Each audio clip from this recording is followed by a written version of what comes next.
The Rap Roundtable. Yes, sir.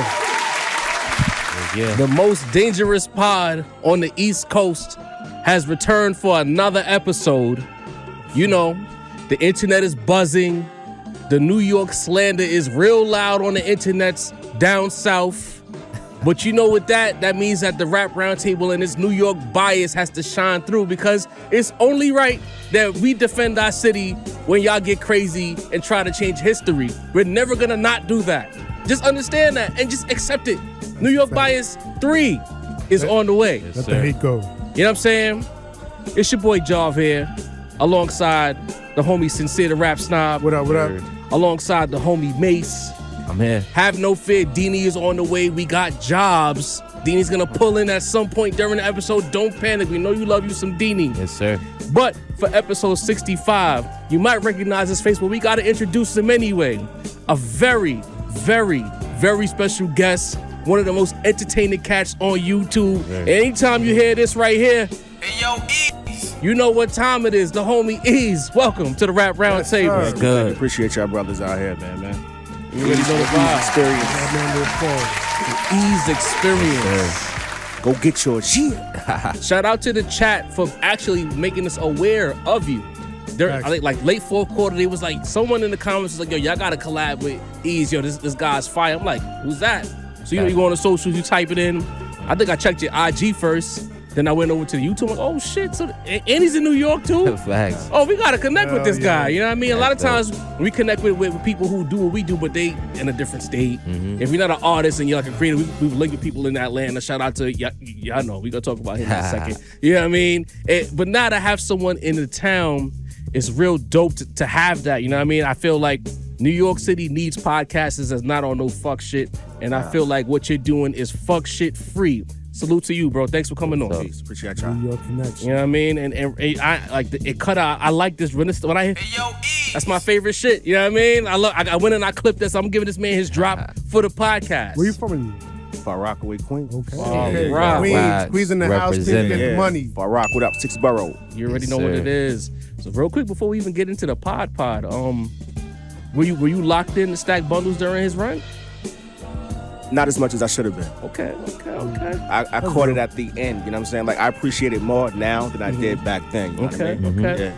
Yeah. Yeah, I'm kind of the same like you. I was a big Desert Storm fan, big Dipset fan, but I was more leaning into the Joe Budden and the Fabulous and the Paul Kanes more than stack bundles. Triangle offense. You already know what it Yes, is. sir. You know what I mean? That was my shit. Hitchcock and Ran with the A-Team. That's when Ransom came back. I think I asked him and said, is this the same Ransom from the A-Team? He was like, yeah. I'm like, Yes, oh, sir, man. this nigga just came out of nowhere. Shout out to Ran, by the way. You know what I mean? Shout out to this beat, man. Who made this beat? I was getting there. Shit. Can I say that? Yeah, God damn it. The beat brought to you by Sincere the Rap Snob. Yes, You know, sir. if you're a rapper and you need beats and you're willing to come out your pockets a little bit, Sincere makes beats. Super Holla at me. producer. You already know the vibe. This one already belongs to somebody else. Can't have this one, but I got way more in this. Son, what's his name again? Eno Abasi, yes. Eno Abasi. Shout out to Eno, Yeah. man. If you want to do a Shouts to remix. Eno, when you coming on the table, man? Yo, come on now. Well, up. Al and his hat's got to get to the table first, apparently. You know what I mean? Al, where you at, nigga? So, Eeze, first topic of the episode, you know, you proclaim this on a lot of your clips that Nas is the GOAT. You say it unabashedly, the best ever. Why, in your opinion, for the people who might not have heard you say why, do you believe he's the best ever? Well, maybe I go in an unconventional way, right? Talk to me. Most people will say that the obvious, but we could start. First of all, the best ever in the GOAT is dynamic. It's not static. It's always moving, evolving. Okay. It's fluid. The moment you stop working, somebody can catch up. Very good point, man. Oh, I feel working, attacked, man. I feel attacked already. Laying the groundwork here. I like You got to this. work. So we can start from the very beginning, late teens, early 20s, keys to the vehicle, hip hop, certified bus driver, leading the pack, Illmatic. Now, most people probably would have succumbed to the pressure, Yeah. right? People said, the pressure. Moving many units wasn't moved, but what came along with it was a classic right out the gate. And a lot of cats aren't accustomed to that. But I like to use sports as an analogy. That's like Wilt dropping 100, right? And reporter comes up to him or a thirsty fan immediately, congratulations, but when you gonna do it again? But for Nas, it's like, you want me to drop 2 Illmatics and nobody in the room got one? That's an insurmountable feat. That's a standard, a blueprint that no one has to deal with. Talk about it. Shout out to Eeze delivering a point that not even Sinners played. I'm surprised you haven't played that card yet, bro. Right. Didn't I say? Nah, you ain't say how Eeze said it. Hold up, but that last episode I said how Nas set the mark early. He set the bar, and nobody's reached it yet. Now that's not the same shit that Eeze said. Eeze delivered that differently, bro. I don't know. Planting dissension early. I like it. Well played, bro.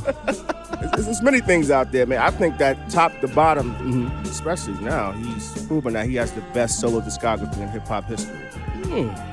Top to bottom. Within this last run, he's done it like, we're talking replay value. Things that people overlook like Untitled are prevalent today. This is true. The Untitled album is underappreciated. It wasn't great. It wasn't a classic. It wasn't like a right. It wasn't a great body of work. There was a lot of gems in that joint that are very that pertain to a lot of what's going on today. So, you know what I mean? Shouts to Nas. Nas was always ahead of the game, man, and y'all didn't appreciate him at the time till somebody like Hov comes along and says the same shit that Nas was saying 10, 15 years ago. And then all of a sudden it's like, we got to pay attention to these things. Hov was saying, Nas was saying it 10 years ago, bro. Tupac was saying it 25 years ago, but who's counting? You know? Right. There you go. Counting? Thank you, Mase. Because this is what I talk about with you Nas fans. You Nas fans, right? Yeah. Y'all come in here with this revisionist history. Y'all start bloating up albums. Not revisionist. The third quarter, because I would say this is the fourth quarter of his career. The third quarter of his career, y'all didn't have this energy. Now all of a sudden, Untitled's a classic, and hip hop is a classic. No. That's the thing about discography, though. Best discography of all time. He just started picking good beats 2 years ago. So it's like, I don't understand. I don't understand what's going on here. Well, all right. So if he just started picking good beats 2 years ago, what the hell is Illmatic? 30 years ago. That's what we're talking about. But we got to keep in mind, though, like, you may not even like all of Nas' albums, right? I don't think all of them are classics. But the creativity and knowing where he stands, his lane, and knowing that you have to pivot, you'll go from a Nostradamus and give you the ultimate highlight reel with Stillmatic.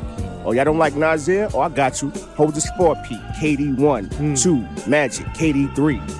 That's the difference. You got to keep working. If you ain't working. Let's talk about that. Shouts to Eeze for pointing that out. Nas's bounce back game, positive application. But his bounce back game, he says it again, is elite. Hey, yo. Bounce back. All right? Not, his return to form. Right. However you want to put it. My man said it 3 times, bro. Get him out of here, bro. Get him. Where's Lord Jamar at, bro? Get rid of this guy. Come on, son. But the way he comes back after, what a lot of people would probably count as a disappointment or a letdown, he don't ever let that get him down. You know what I mean? He retreats, recovers, you know what I mean? And he comes back with classic material. I have a question for you. He's done that like 3 times. You right. Outside of Nas, right? Outside of Nas. Shut up, Mase. That's a lot of letdown. Yo, Mase be throwing shit out there like on a sneak. Under his breath, like we ain't gonna notice sometimes. Driving with the Are we waiting for the playback, man? What's good, Eeze? You was about to tap in. Nah, but with the exception of Rakim, what other artist was able to stand on his own the majority of his discography and still remain hot? What do you mean stand on his own? I mean, in the sense of solo projects. A lot of cats be having albums and it's 85% features. That's Andre 3 Stack's issue, right? We say you don't have a solo project. We go to Jay-Z Volume 2, you got 12 out of 13 tracks features. Come on, don't do that. I love that album. This man it ain't better than Volume 1, though, at all. Yeah. But you gotta hold your own, right? But Volume 1 is one album out of how many? I would say, like, there's a lot of Jay-Z standalone projects that he did that. You know what I mean? He cooked. Blueprint. Volume 2 was on some DJ. Now Volume 2 was a collab. To me, Volume 2 was basically what you call it, not a collaboration album, a compilation album. You know what I mean? Almost every song had a feature on He Volume figured 2. the formula out. You know what I mean? But Blueprint was what? No Way Out for him. You know what I mean? Him, for the most part. Post-retirement Hove don't do the feature bag too crazy. You know what I'm saying? And I don't really love post-retirement Hove, but a lot of people do, and the albums are there. I feel like Black you know Album. What? I got a gripe. I got a major gripe with the Nas fans, including Sin and Eeze tonight. Big surprise. Is that, you know, as Nas gets his success, we are y'all is like y'all got this smear campaign. Y'all been hanging out with Gip. Y'all trying to pull Hove down. All of a sudden, what he accomplished don't count. If a man was we're gonna go back to the sports. If he averaged 30 for like 4 or 5 consecutive years, won like 3 or 4 chips in that window, all of a sudden them chips is not valid. You know what I mean? Because Nas got a 4-peat now, what Hove did at his peak of his powers don't count anymore. Y'all keep trying to knock points off this man's career, and I don't appreciate It's not that. that they don't count, is that, you know. He did it in a harder era, right, Mase? Count too. I mean, that's what happened.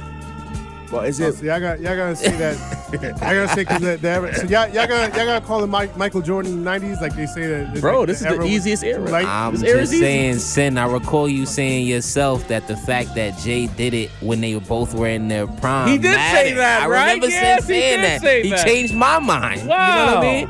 I don't You don't recall? Are we talking about Jay Rain? That's Yeah. crazy. He did it in a tougher time with better competition. It sounds like fib and fabrication. You said it. You said that, bro. I didn't even say it. You did. Somebody dig up the tape. Yo, Nas the I GOAT. need proof. Nas the GOAT. You NTG. watch I them said shits. that. You know what he said. NTG knows. He's the fakest Nas fan. Y'all always say. Y'all said it today in the fucking chat. The fuck out of here. Y'all. Deanie in the building. Y'all. Diddy's music.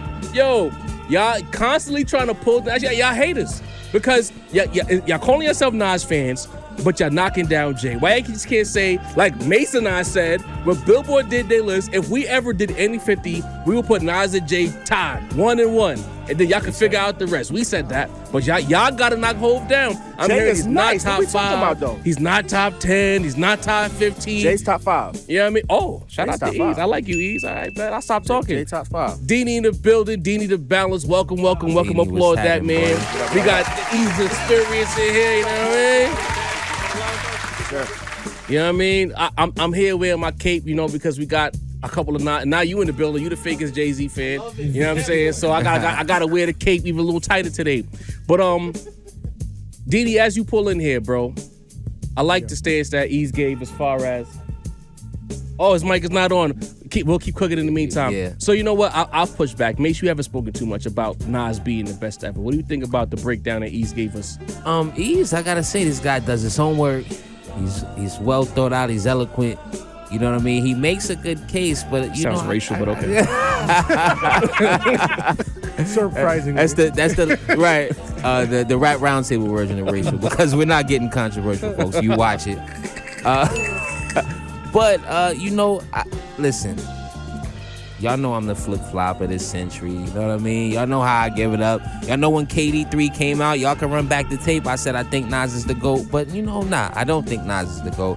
And I don't think, if he is, I don't think it's as, like, you know, as easy as y'all are, you know, in my guy Eeze, as much as y'all are saying. This is what I'm saying. Y'all sound like Nas is, like, by far the GOAT. Like, this is not a conversation. Like, there's no other candidates around. Like, that's the way y'all sound here. And it's kind of throwing me off. At this point, who exists? Outside Jay-Z? of Jay, maybe. But he not outside. He not working, man. Like I told you before, you have to put in Outside pain. Jay You not gotta working? keep working. Jay not working. Jay, That's not tough. working. And the tough part about it is that y'all, when Nas was not outside, y'all still felt like he was the GOAT. Word, So, you see how the rules change, man? right, the goalpost move for Nas fans. What era That's we my referring to? problem. You know what I mean? You got they said that. What are we referring to? What are you talking I about? mean, Mace? don't know. how long was between Life is Good and Nasir? That was Life is Good as 2012, right? 6 years. 6 years. Okay. You know what I mean? So was he the GOAT all of that time? Because I get he just had the 3-peat, and y'all saying this is like, or the 4-peat, my Four-peat, bad. yeah. The KD 3-peat. Don't kill me, folks. But I'm just saying, y'all say that the 4-peat has like super solidified it, but a Nas fan said he was the GOAT from way before, even when he wasn't outside. But when's the last time Jay gave you an album with replay value since 2008?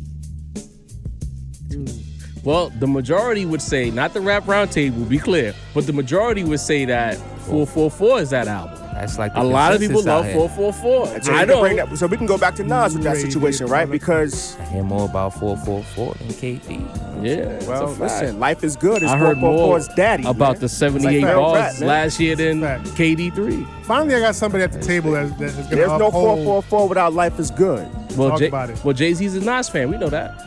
See, now that your microphone is on, Yes, sir. what do you think about Eeze saying Nas, the best ever? I mean, y'all know where I stand, man. I think as far as the pureness of hip hop in and of itself, Nas. Okay. You know what I'm saying?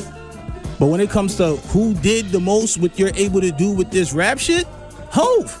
No question. That's just how I feel. Like when I want the bars, it really depends on how I'm feeling, because they both talk to me at different times. Like they're my two favorite rappers. No. Say it with your chest. Say what you really feel. This man is the When balance. you want the bars, when you want the bars, you're gonna listen to Nas. When I want the deep hip hop shit, I'm going to Nas. But when I want to get in my bag, bro, I'm going to Hove. Hove give me so many different feelings. You know what I'm saying? I get the broke nigga feel from Hove. I get the rich nigga feel from Hove. I get the I'm on top of the world nigga. I get I'm on the lowest nigga on the ground. Like he give me so many different angles.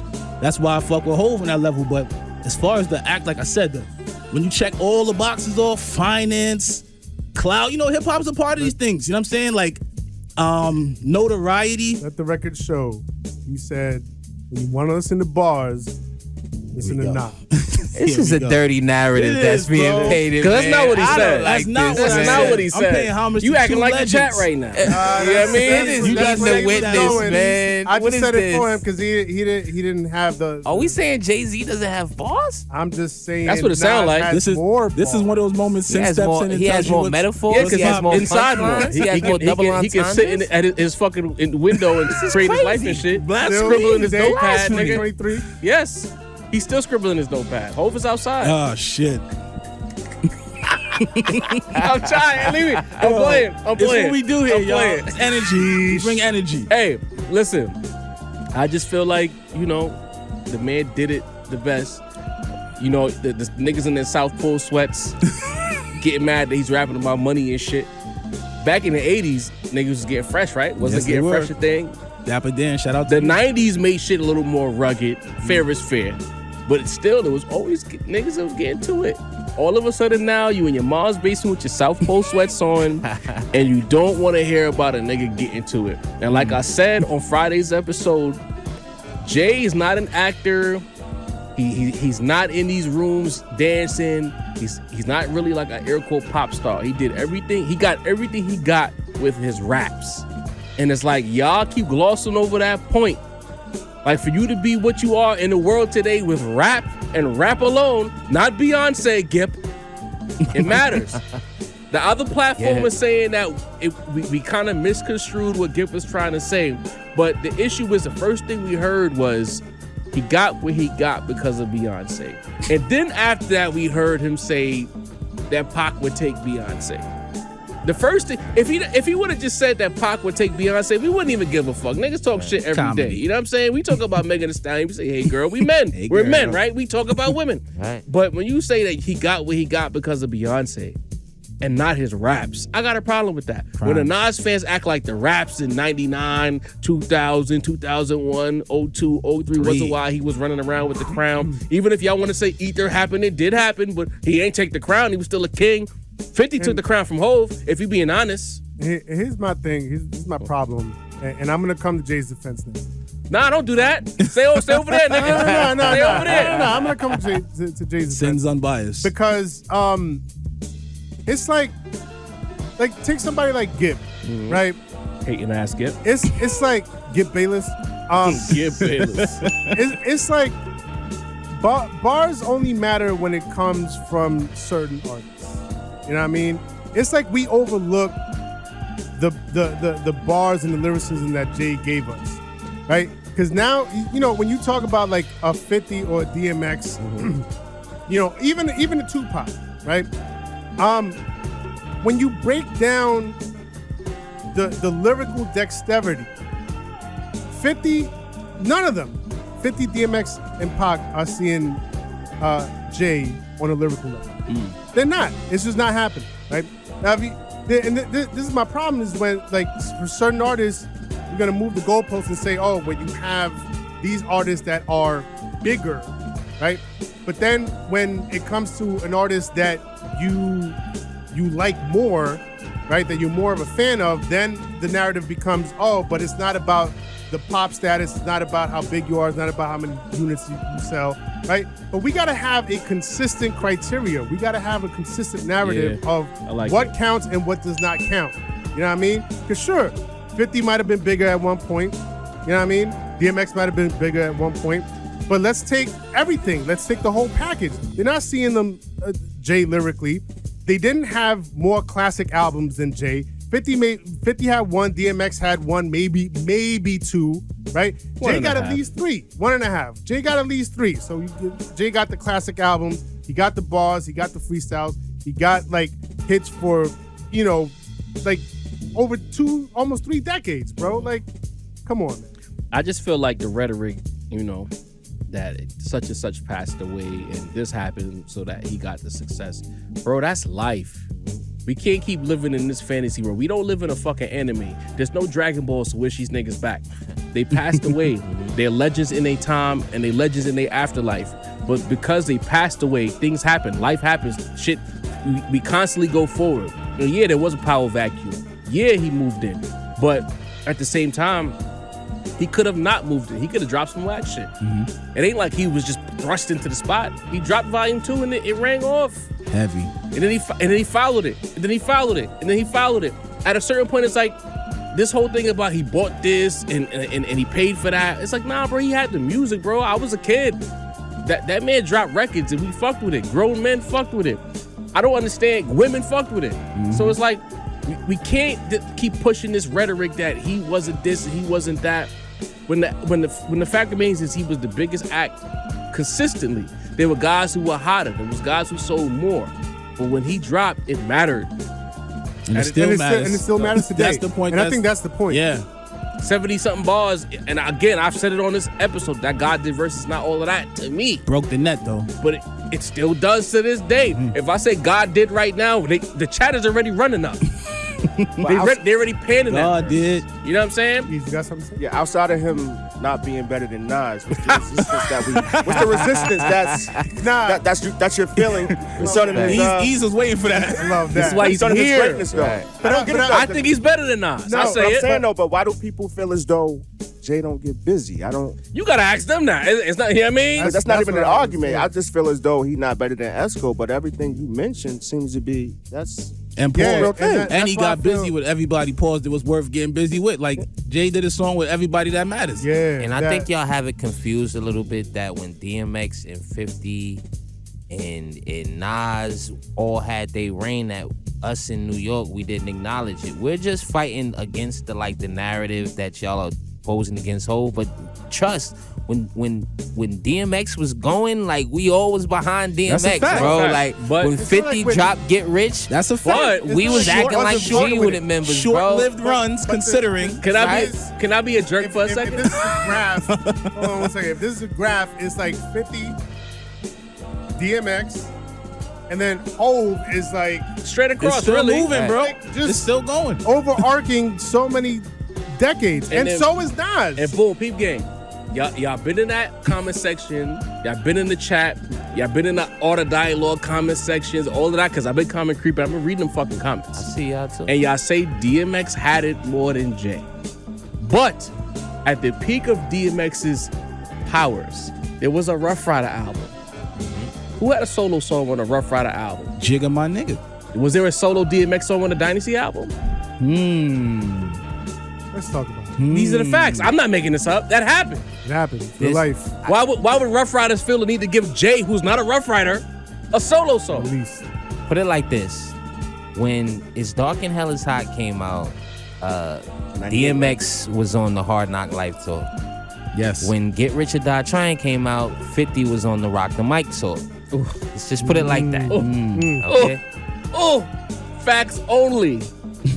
So those type of accolades or attributes add to his GOAT status. Yeah, because he did it with raps. But I'm a consumer of music. I like to listen. You know what I'm saying? Like even when we speaking about money, what the hell that got to do with discography? Because he got the money from the discography. There's no success. There's no success without the raps. If you think about like a Marvin Gaye, right? You think about his background vocals. Each piece comes in on the one. It's cohesive. When you think about prolific songwriters like Paul Simon, James Taylor, Prince, whomever, right? Right. We always speak about the art, right? In hip hop, we like to move the goalposts, and we start speaking about Forbes listing balance sheets. Nah, I don't understand that part. That's a small part of the culture, though, Eeze. I'm gonna put it back on that. I like to push back first. I'm not saying there's anything against it, but I don't understand like That's interesting. we don't do that here though. But Jay get busy with this. Yeah, but that's my point. We don't do that. Every accolade, the Forbes list, whatever you want to call it, he got it with rap, bro. He didn't do nothing else but rap. So that's why I push back so hard, because it's like, what else did he do, Sam? Merchandising. He ain't get shot up a whole bunch of times. Right. He makes up shit in a whole bunch of lines. The clover line came from the rapping. True. The influence came from the rapping. The liquor came from the rap. It all goes back to the raps. Not to me, and I say this, and I'll give Nas some bail before I pass it back to Sid. The only reason Nas didn't do what Jay did is because I believe that Nas didn't want all of that life. I don't think he was the type of nigga who wanted to be that type of nigga. And it's hard to maintain that. Once you get to the top like that, to maintain that spot is hard, It's man. pressure. Brutal. Go ahead, sir. I'm sorry. Yeah, but I mean, I want to push back on that because I think that statement almost feels like you're downplaying the actual music and the actual art that Jay did put out. You know what I mean? Oh, that me? Yeah. What do you mean? Because if you're saying something like, oh, but you know, when we talk about Jay, we always throw the Forbes out there, we throw the CEO out there, and we throw the accolades that's outside of music. Some people might do that out there, and it might influence their take on this, right?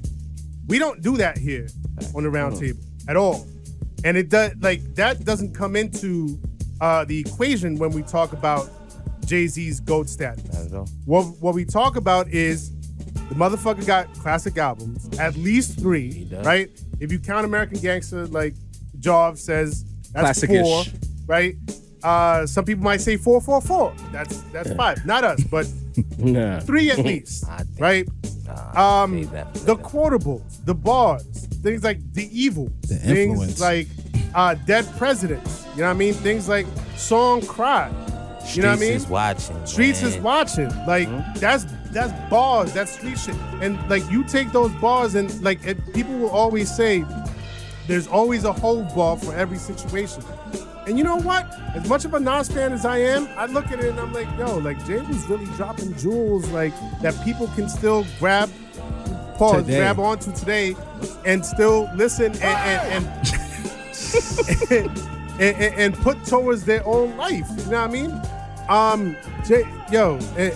Plus the freestyles, classic guest verses. He did that. It's so much. It's not just the fact that he had pop hits, but that adds to it too. Club hits, that adds to it too. There's a lot of people out there that are gonna be like, who cares about club hits? South Pole sweats. I do. I do. I'm a backpacker at heart, but I was still rubbing dubs in the back of the club. You dig? You know what I mean? And if you wasn't, I feel sorry for you, Mike. Hey, look. I just feel like Nas and Jay, they the top of the food chain. They the top with each two, other. You know what I mean? man. Top of the food chain. Michael two. and Prince. Yeah. You I know think what I mean? we're making the same point though, like, cause I feel like when it comes to Jay, a lot of us, even his biggest fans, give him a huge disservice when we take or shed light away from the actual music. Yeah. Big Like facts. we That's start a fact. talking about money and no, he is a hella artist. Like he get busy. That fucks People up the always talking conversation. about the businessman situation, but he was a hell of a rapper before he obtained the That's a fact. businesses. That's a fact. But we take it away from him because we talk about the things he does outside of music. It does. So is Hov so good that maybe we have to take away things to kind of like even the playing field? I'm gonna call it what it is. This is the issue with celebrity. You see, us 5 here, we're rap fans. We love this shit. I can say that confidently that we all love this shit. But the issue with celebrity is there's a few niggas who don't love rap. They love celebrity. Right. And they'll quote stupid shit like, I'm a businessman, not a businessman. And they'll misrepresent the niggas that love rap because they want to get in these conversations about a nigga like a Jay-Z, but you only love the celebrity of a Jay-Z. You don't love the artist that is Jay-Z, Nas, 50, all these Tupac. You just like the lore that surrounds the nigga. And I think that's where shit gets confused because the heads will talk about the music. That's what it gave me. That's what gave me the feeling of. It was more everything you just said more than it was about Tupac just being dog nice. Right. It was everything outside of that. You know what I'm saying? Right. So second that point, I feel like that happens to Pac a lot. But when you're a big time celebrity, to me, that the casual fan outweighs the heads. Right. So when niggas like Nas fans is talking to some nobody on Twitter, they don't know they're talking to a casual who don't know the discography, don't know the bars, don't know the history. They just talking about money. Nah, Jay-Z has more money than Nas. Like, and then the argument get fucked off. You know what I mean? Put it this way: that tweet that I sent to the group chat, that white blonde chick, that was talking about, the Nas world. Yeah, she was like, how old are you if you remember If I Ruled the World word for word, right? and then she was like, oh, it's such a classic song. I wish Nas would have continued rapping. And we're like, that's the definition of a casual. Super but that casual will know Jay-Z. I'm gonna send you that shit and will, that shit fucked up the chat, bro. That's the definition of a casual. I couldn't believe that shit. But I bet you the same way she don't know Nas is still heavy in the game and still dropping elite classic material. It's the same way she'll know that Jay-Z is still in the game because Jay-Z has the celebrity. There you know go. What I mean? Right. And I think we just cracked new ground at the Rap Roundtable. Celebrity. Because it's like for you to say that about Nas, If I Ruled the World dropped in what year was it? 96, bro. Bruh, what the fuck? It's 2023, my nigga. You know how much music this man done put out? Imagine if he was still rapping. You could argue that he dropped his greatest song years after that, because to me, Made You Look is up there. Made You Look is up there. You know what I'm saying? Made You Look is serious. Fuck the remix, the original. Original Made You Look. Ring off the spot. I tell a story. When that shit dropped, I was so sick because I'm like, this is the victory lap. And it's fire.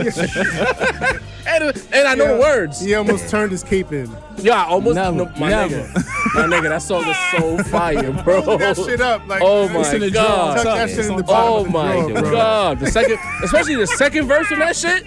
The second verse is like, yo. I've been visiting Job in 2002. Like, when it's hot, it's hot, man. I'm gonna come clean. I didn't admit that till we did the podcast. I never said that shit out loud, nigga. God damn it. Real time. I was set tripping. I was set tripping when Made You Look drop.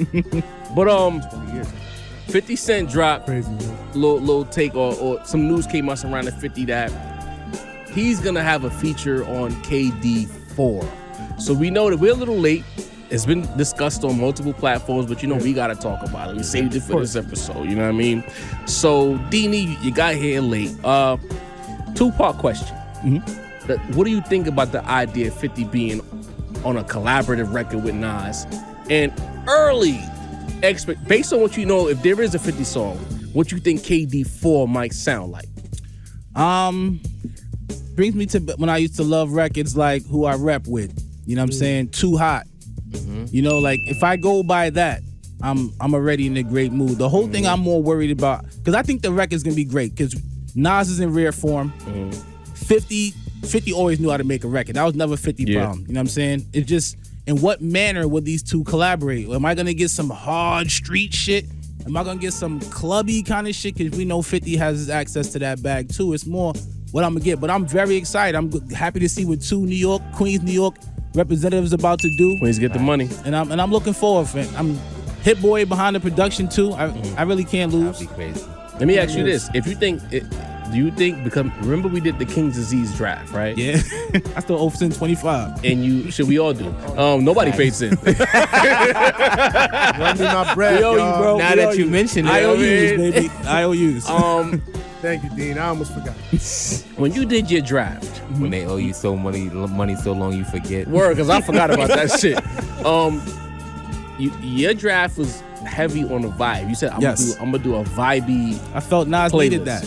Do you think with the idea that 50 is gonna be on this album that KD4 might lean more into the vibiness, or do you think it's gonna be more of KD3, KD1, something in that range? I think we're gonna get the same thing we essentially got, hard music, and I think it's just gonna be like he had Get Light. Yeah, it's gonna be something like that. Just one little nice little spicy joint in the cut of like some street joints. You know what I'm saying? Mase, talk to me. Listen, y'all know I'm the 50 fan, so 50. I'm rocking with this fifth, you know what I mean? Godfather fifth, you know what I mean? You know, G-Unit represent. I was G-Unit Mase before I was OVO Mase. You understand? Shit. So, but ultimately, you know, I don't think it's gonna be a vibey joint. I think they gonna get into both of their, like, 50 at heart is like a grimy street, like, you know what I mean? Facts. He could have been from Queensbridge. That whole Queensbridge sound, 50 adopted that. You know what I mean? That Mob Deep, that Nas at his nastiest, the pause, that Cormega sound. You know what I mean? Like. Egregious, folks. But it's a flagrant one. Like, and 50 of course is a great writer. You know what I mean? He doesn't really get credit for that. He get credit for the melodies, but listen to 50 songs. Listen to the way he stays on topic, the way his 3 verses follow a narrative. 50 is one of the greatest writers in the history of hip hop, and I ultimately, as much as I love Sin, like 50 is what made me listen to Conway.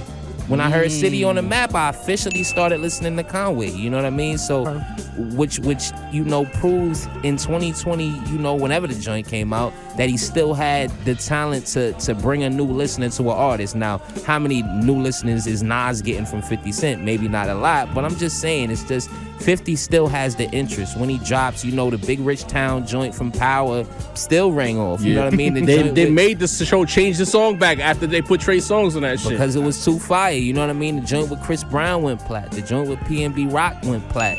50 can still put out a joint that, you know, his fan base will fuck with. He just went on an international tour. You know what I mean? He said he was getting $1 million a show. You know, rappers exaggerate, so I'll let you feel how you feel about that. But, you know, I think it's great. You know, Nas and 50 got history. Nas was rocking with Fifth before Eminem.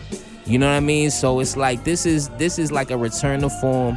50 always showed Nas love, the utmost love in interviews. You know what I mean? So I think it's a good thing. Recently. Yeah, recently. Recently. Sure. Ever since like not historic. They had their little smoke back then. But ever since like 2014, you know what I mean? When they had they return joint at Summer Jam, you know what I mean? And the joint where your boy Slow Bucks got beat up on the stage, you know what I mean? It, man. You know what I mean? Shout About out 9 Slow. years ago. So it's about the last decade or so, 50 has showed the utmost respect to him, you know, after they weren't competitors, which is understandable, you know what I mean? So, you know, I'm gonna appreciate this. I'm waiting on this, and I know it's gonna be better than that Eminem joint. Jump in, Eeze. I'm looking forward to it as well, man. Hopefully it comes out. Sometimes we hear news and the vibe isn't there, the chemistry, and you know, Nas has so many records that never come out, so doesn't mean it's definitely coming out. But I think 50 is the king of like cross marketing in the sense of it'll benefit both of them, and I'm just looking forward to something grimy, like you said. City on the Map would be perfect. Like the way Fifth sounded on that, he sounded energetic. So if he can just replicate that energy, the record would be fire, man. Nas is in rare form, like you stated. I'm looking forward to it, man. But until it comes out, it's just talk. You believe it when you see it? That's it. I dig it. You got a point. Go ahead, son. Shit. Am I gonna have to be the dissenting opinion? At this table right Please. now? Please. Damn it, Sam. Yeah, I honestly don't know how to feel about this because if I'm gonna be honest, unlike Mase, I haven't really been excited about anything 50's put out in well over a decade. The fuck are you talking about? It's pretty clear what I said. All right. I don't agree. So, Nas has been on a tear. I like the idea of 50 and Nas getting on a record together in 2023 because they did have those sort of more underground mixtape classics back in the day.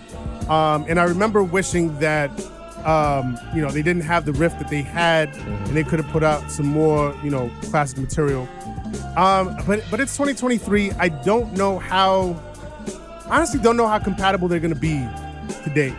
My hope is that Hit Boy, you know, clearly being at the helm and on the boards, he'll give both of them the direction that they need in order for them to be cohesive and fit together on the song. True producer.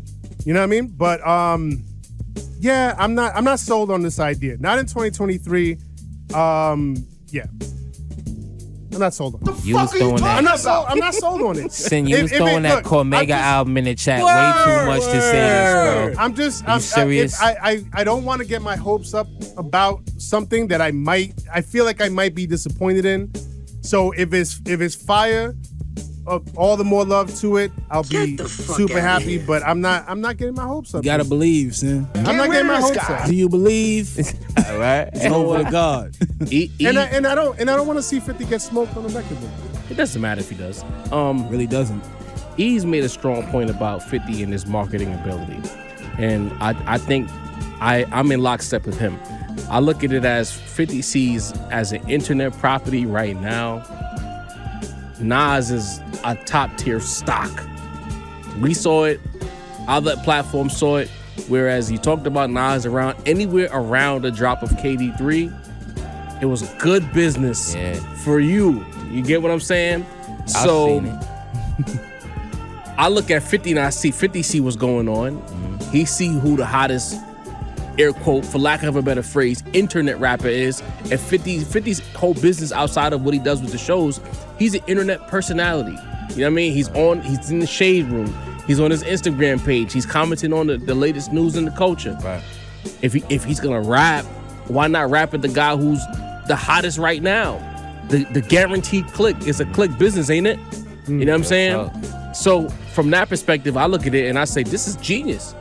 Of course you should attach yourself to Nas right now. If Nas puts out a song right now, it's gonna trend. It's gonna matter. It's gonna get clicks. It's gonna be a Hip Hop DX article about it. It's gonna be some kind of other website. Was it Complex is gonna talk about it. Twitter's gonna talk about it. I got you, Sim.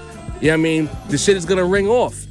The only gripe that I have about it, and it's not really a gripe as far as a negative, I would just prefer that if 50 and Nas got on a song, that it would be produced by Alchemist. I feel like 50, Nas would be so that would be fucking Havoc. fire. Crazy. Oh, Havoc. Oh my God. Hit boy, pick up the phone and make a call, man. Don't get me wrong. Hit boy, Hit boy know how to change his style, and he can be a chameleon and mimic anyone's style beat for beat.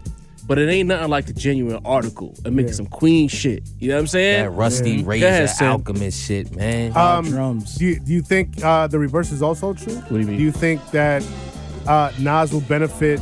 You know, because within the hip hop circles, within the heads,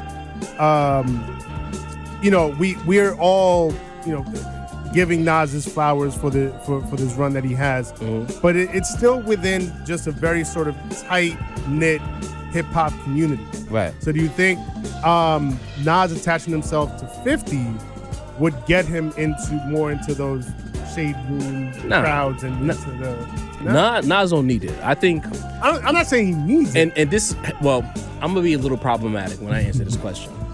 I think, and it goes back to the whole thing about Gibb talking about 50 and DMX. I think 50 on the rap side of things needs Nas more than Nas needs 50 on the business side of things as of right now. If 50's gonna get back into rapping and putting out projects, he needs what Nas brings to the table more than anything else. That's how I look at that. But I see what you're saying, Sin. Like 50 is more relevant pop culture wise. Yeah. You know what I mean? But I also see it to the point that it's never for music, so I don't know if it would necessarily, like, I don't know if 50 could promote a new Nas song. Yeah, but that's what I'm saying. For more like, than just Nas fans. You know, for, you know. Or hardcore rap fans. Yeah, for lack of a better word, like, you know, 50 will appeal more to a certain casual demographic. Right. That's you know fair. what I mean? That's fair. Very true. Very true. That's fair. Get a listening base that maybe Nas didn't have before type shit. I fuck with it. All right, so Or it just doesn't happen more right people listening, I rock with it. I don't know how I got. I feel like Sin might have sent it to me, but I don't remember. I don't want to put that on Sin. But on Facebook, a gentleman whose name we won't say, but for obvious reasons, he says, "Let me say this first.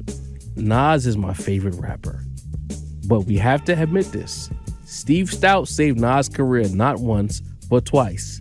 now. Definitely wasn't me. Let's talk about it." Ease.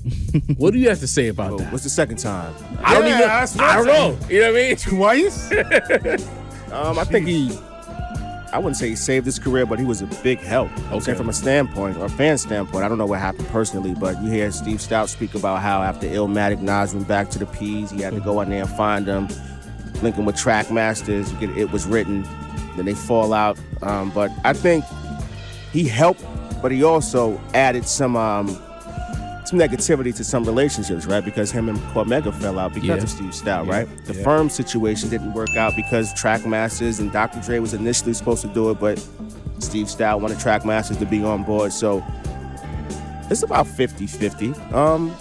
I don't know about the second fallout.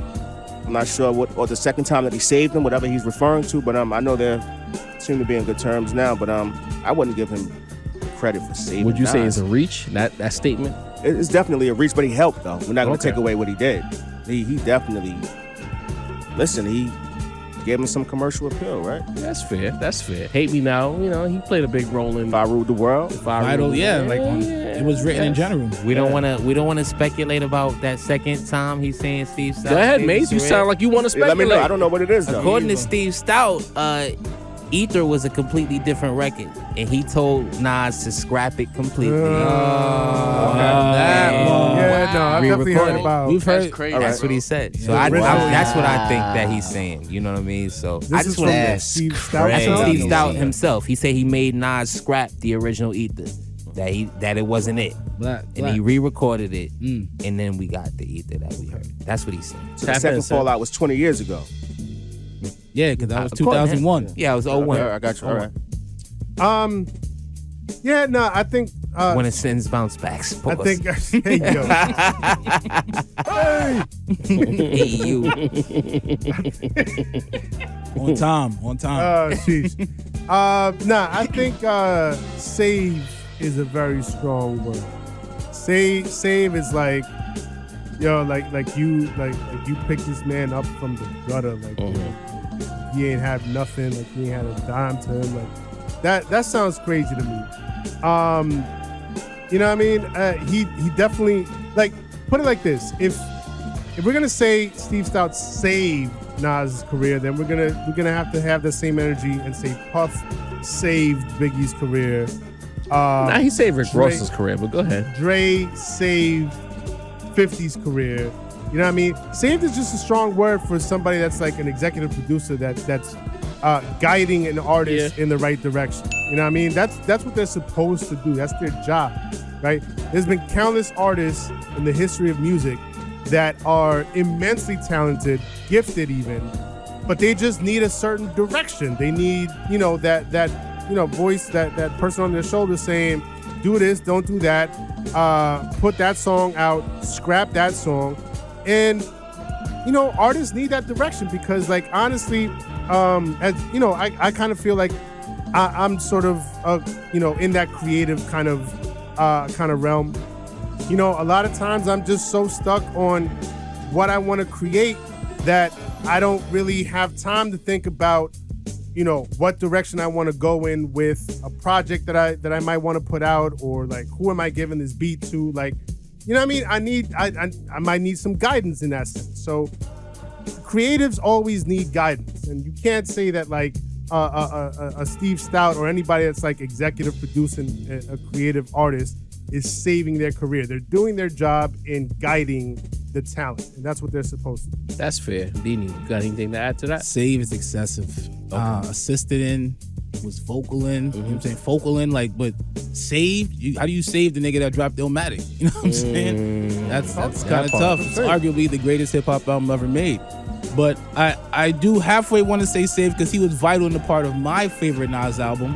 But it was written. Okay. So, but I can't say save. Like everyone at the table saying save is a heavy word, man.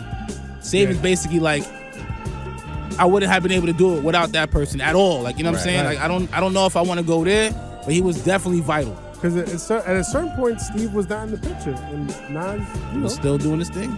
He ain't in the picture right now. That's what I'm saying. Prior to it was written, what was Steve Stoute doing? Wasn't he like Kid and Plays, like road manager and stuff like that? Type shit. No, I'm not trying to be funny. I mean in the sense that like It's they funny, helped though. each other, Right. And that's he the needed thing. Nas just like Nas needed him. People get on the internet and they just say shit. You know what I'm saying? Like, Nas didn't need saving. I kind of agree with Sin as far as guidance because I've managed artists and I understand that sometimes the artist might have a particular view of what it should be, and then you as the manager, you as a person in the room feel like, nah, do it this way. This is the best thing for you. And maybe that's what Steve Stoute did. It's another thing to say I'm a Nas fan. I don't think the person who wrote this is a Nas fan. I think he said that because he knew the tomatoes were gonna come from him. And he said that to make it seem like he's being earnest in his point of view. I don't think Steve Stoute saved Nas' career once or twice. I think he helped guide his career. He pushed him in a certain direction. He was a GPS for a short piece of time to go this way, not that way. And he helped him on his path to becoming the legend that he is today. But I don't agree with that whole sentiment of saving once or twice. I think he just pushed him in a necessary direction at that point in time. Real quick, I know we talked about, I said, the other platform. And I know some of y'all be snitching and y'all be running to the other platform and saying that, oh, the Rap Roundtable said this and the Rap Round, oh, Jav said that, or Sin said that, or Mase said that, Didi said that. Y'all be telling. So I already know when we said the other platform, y'all thought y'all had some salacious information to go run and tell that. But surprise, motherfucker. Some fries, motherfucker. We got some information for you. On our next Q&A, I told you we had some news. We had an announcement to make. Coop from According to Hip Hop will be on the Rap Roundtables. That's fire. You know what I'm saying? Yes, sir. We collaborated with those guys a year ago. We did the verses. It's been about a little over a year. Yeah. We did the verses on their platform. Coop will now come. I think I did a little solo feature joint on their joint. Right. Cooper's gonna cross air quote enemy lines. The lines down. You know what I'm saying? And come through. He's gonna join the lunch table, aka the Rap Round Table. He's gonna chop it up with us. So look out for that. February. Is it February? Yeah, February. I'm a little drunk. February 27th. Q&A. Coop pulls up to the Rap Round Table. Get ready for that. It's gonna be real interesting. Shout out to According to Hip Hop. We don't hate them like y'all trying to make us sound like we do. Listen, we're troublemakers. We talk shit.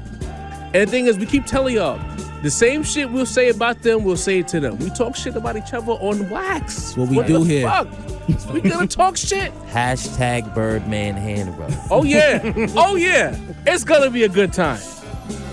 So now, we got another topic. Sin, you had threw this in the group chat a couple weeks ago. A gentleman on TikTok, I think it was it Bootleg Kev?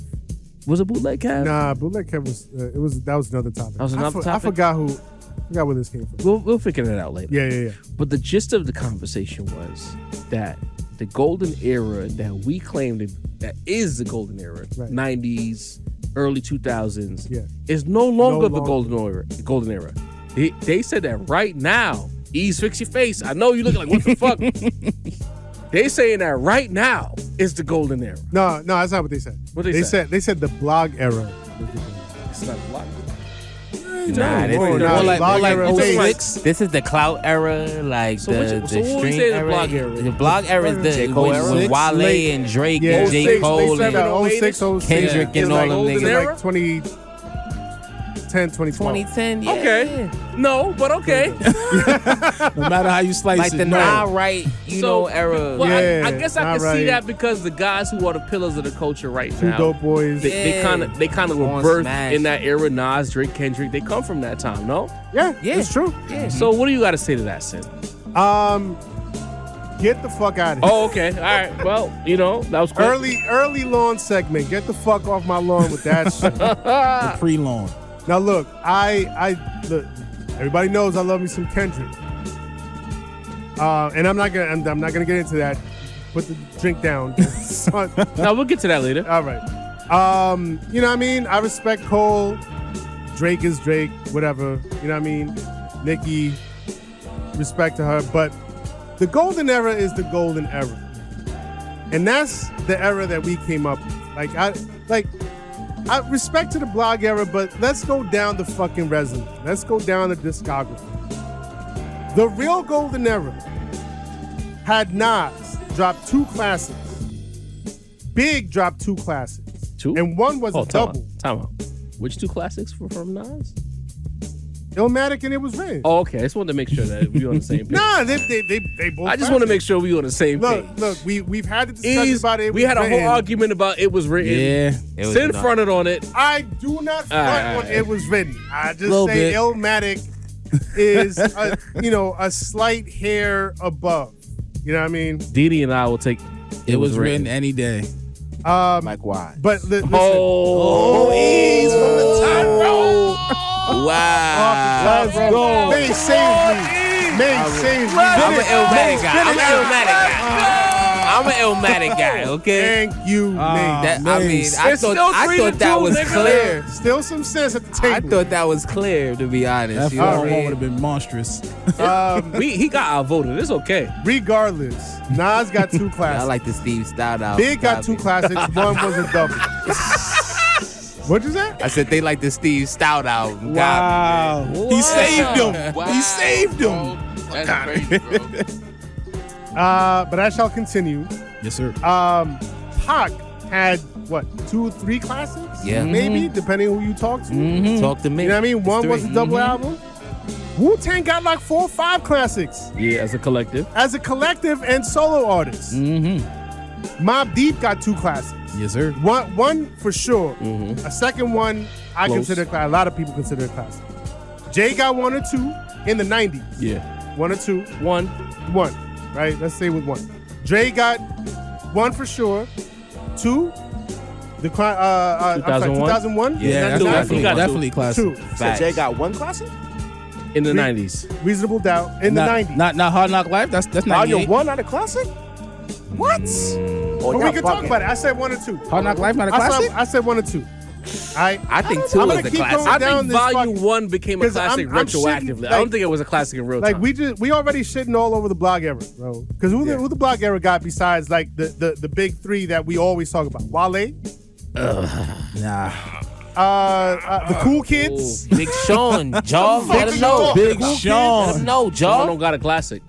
Charles Hamilton. Oh, What wow. the fuck is that guy? Wow. Come on, man. Don't yo. Damn it, The man. blog era. Wow. Shouts to the blog era. They That's crazy. Some incredible artists emerged out of there, but do I want not problems come always. for the real golden era like that. I'm gonna keep going down the list. Ice Cube, 1 or 2 classics. Tribe, 2 classics. Yeah. Outkast, 1 or 2 classics. Yeah. Gangstar classic. Big Pun classic. DMX classic. The Ugh. Fugees classic. My God, get the fuck out of here.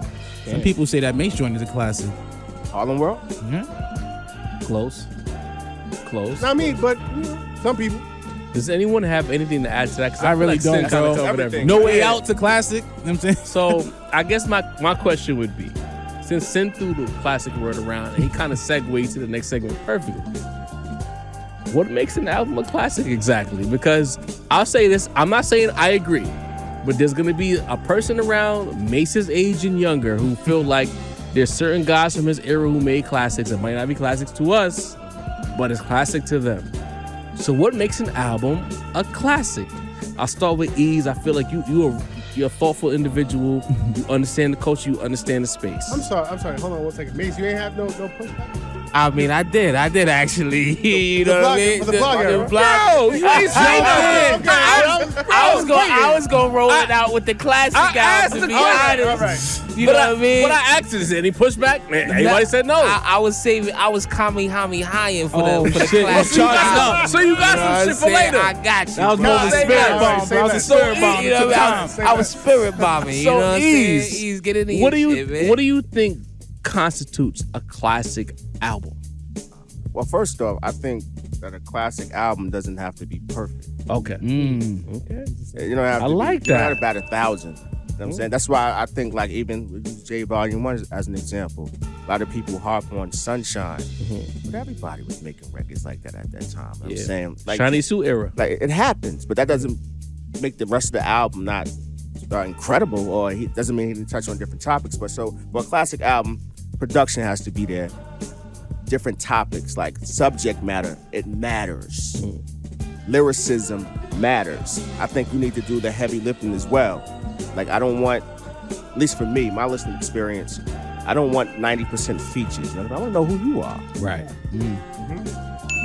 especially when we come from, we talking about the golden era, right? When we was copping albums on Tuesdays, you know what I'm saying? Facts.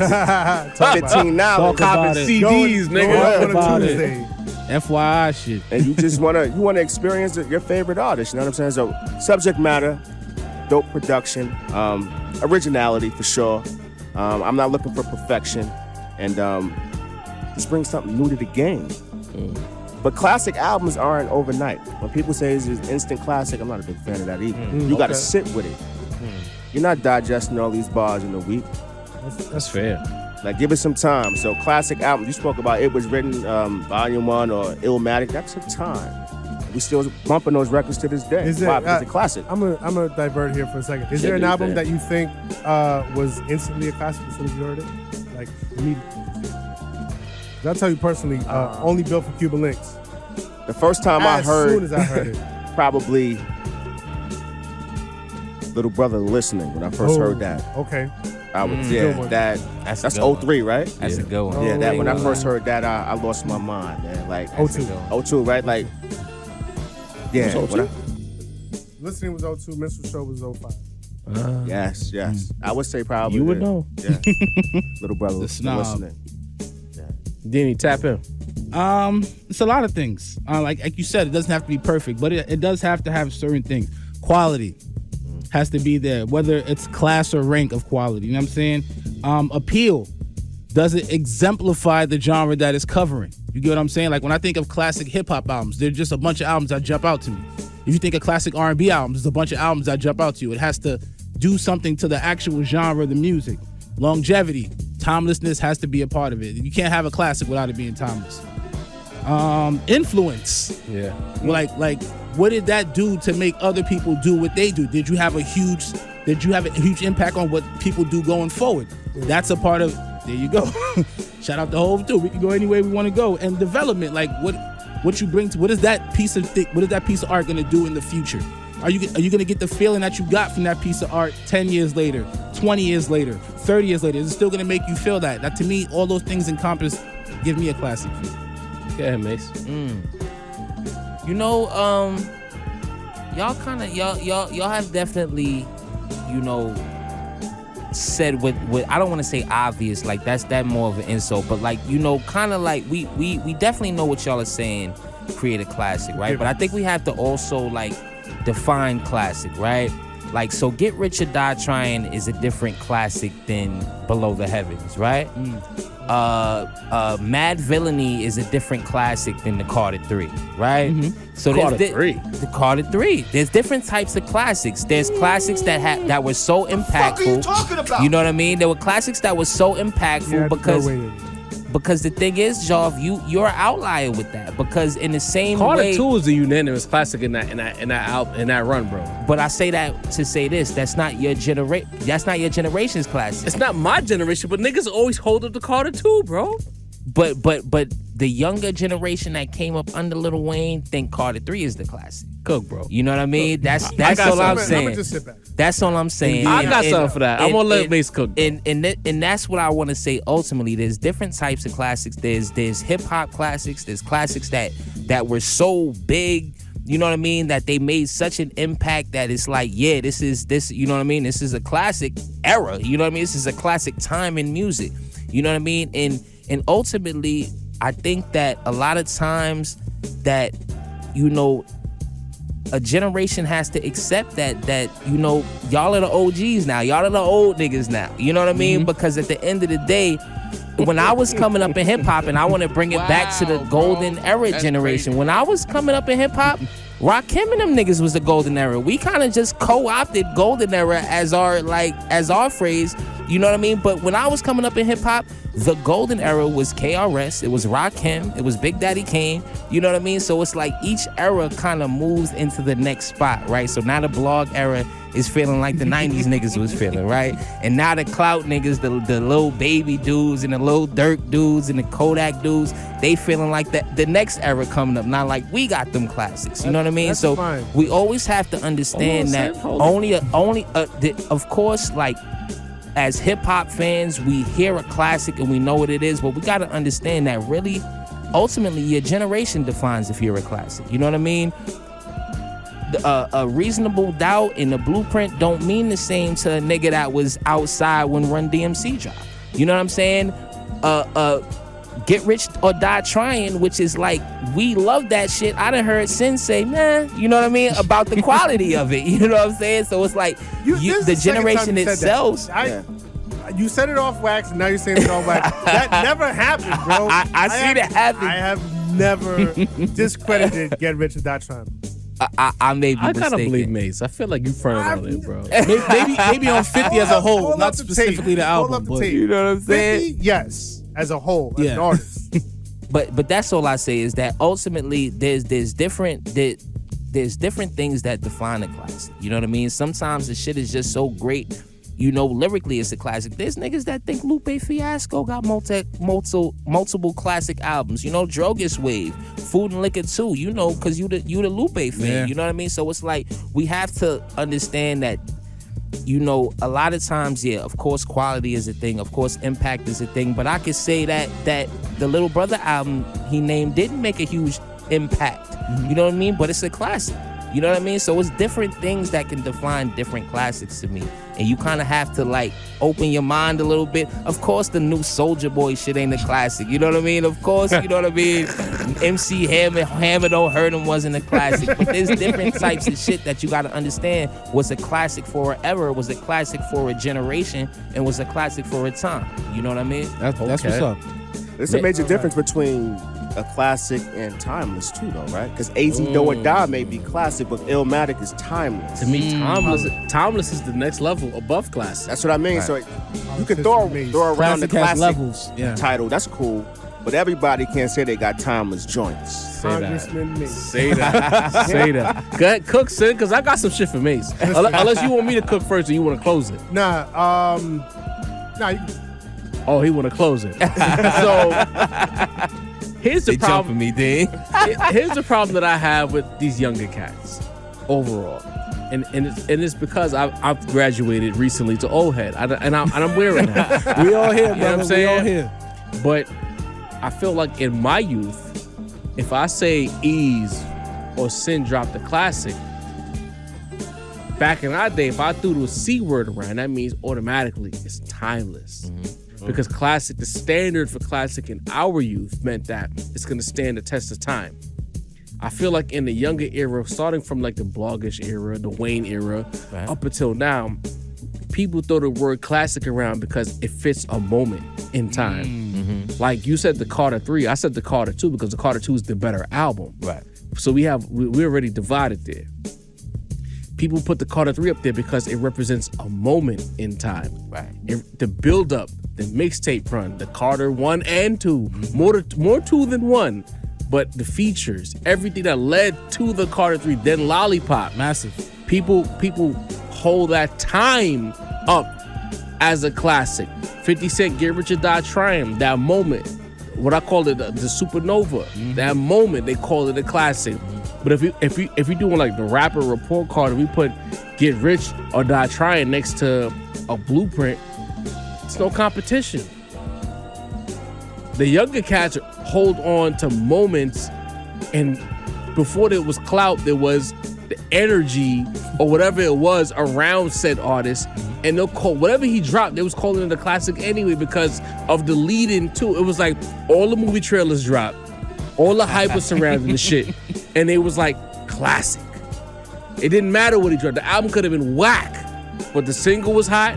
The follow-up to the single was hot, but the other 14 tracks of the album was not it. And you never forget the moment that there you go. That stuff. Like the G Unit build up from, let's say, late 01 to Get Rich, let's say through Banks' first album. Insanity. Yeah. Nothing could ever duplicate what G Unit did in New York City. Facts. That's so when niggas out of town saying New York didn't fuck with G Unit, that's how I know y'all wasn't here. New York City fucked with G. No niggas was in the hallway screaming G Unit. G Unit. They fucked with it. We love G Unit. We didn't like Ja Rule. We wanted G Unit to get the niggas out of here. I never heard Is Murder in the street. Never. We love G Unit, bro. You never. So it's sorry, like Irv. the moment, it's kind of like wrestling. Like when you think about the NWO and DX, you think about the moments. classic. But for Jar, before I pass it to Sin, when I think about classics, I always go in the movie direction. I think about like the cinematics around the album. Like I think Eeze kind of talked about like where you taking me on his album, the trips. Is it for me personally? I always say there's a certain point in the album where the album is good, the album is really good, and then there's like 3 to 4 tracks in a row that let you know like, oh, this album is something else. Like when we get to that song cry area of the Blueprint 1, this album is that's when it hit me before I because there was no blog to tell me Blueprint 1 was a classic. Did you shed a tear? Nah, but it was like It was close. It was close. but it was like that never changed Blueprint kind of area around that point in the album was like this is something else. This is not the Hove that I was listening to just last year. Right.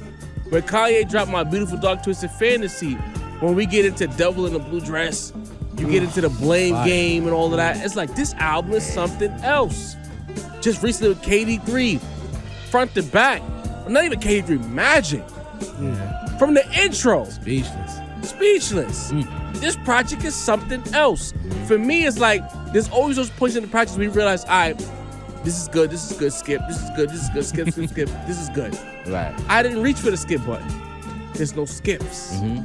Whoa, this album is fire. When we go to Daytona, when we go, what was it? Santeria, Infrared. There's another track I'm forgetting around there, but with that 3-piece right there, it's like, whoa, push, slow down. For me, it's like when that album, when that artist hits that point as a basketball player where he's like that 30-point quarter, or that point 5 minutes left in the fourth quarter, and he's not missing, and he's calling for the ball. He's getting the air one. He's not missing the free throw, and he hit the game winner. Those are the classics for me personally. It's just like these guys are long story short, it's like they're hitting a level that I'm not sure they can reach again in that moment. You know what I'm saying? Big did it.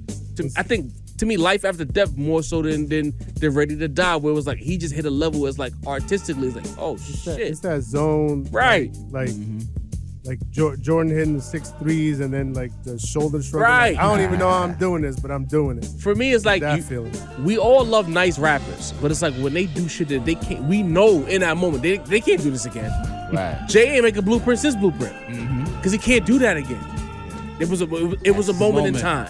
You know what I'm saying? MVP That's what makes a classic to me. Go ahead, Sid. Yeah. So I want to first talk about what makes a classic to me, which I'll reiterate a lot of the points that my brethren have said at the table, but then I also want to address Mase's.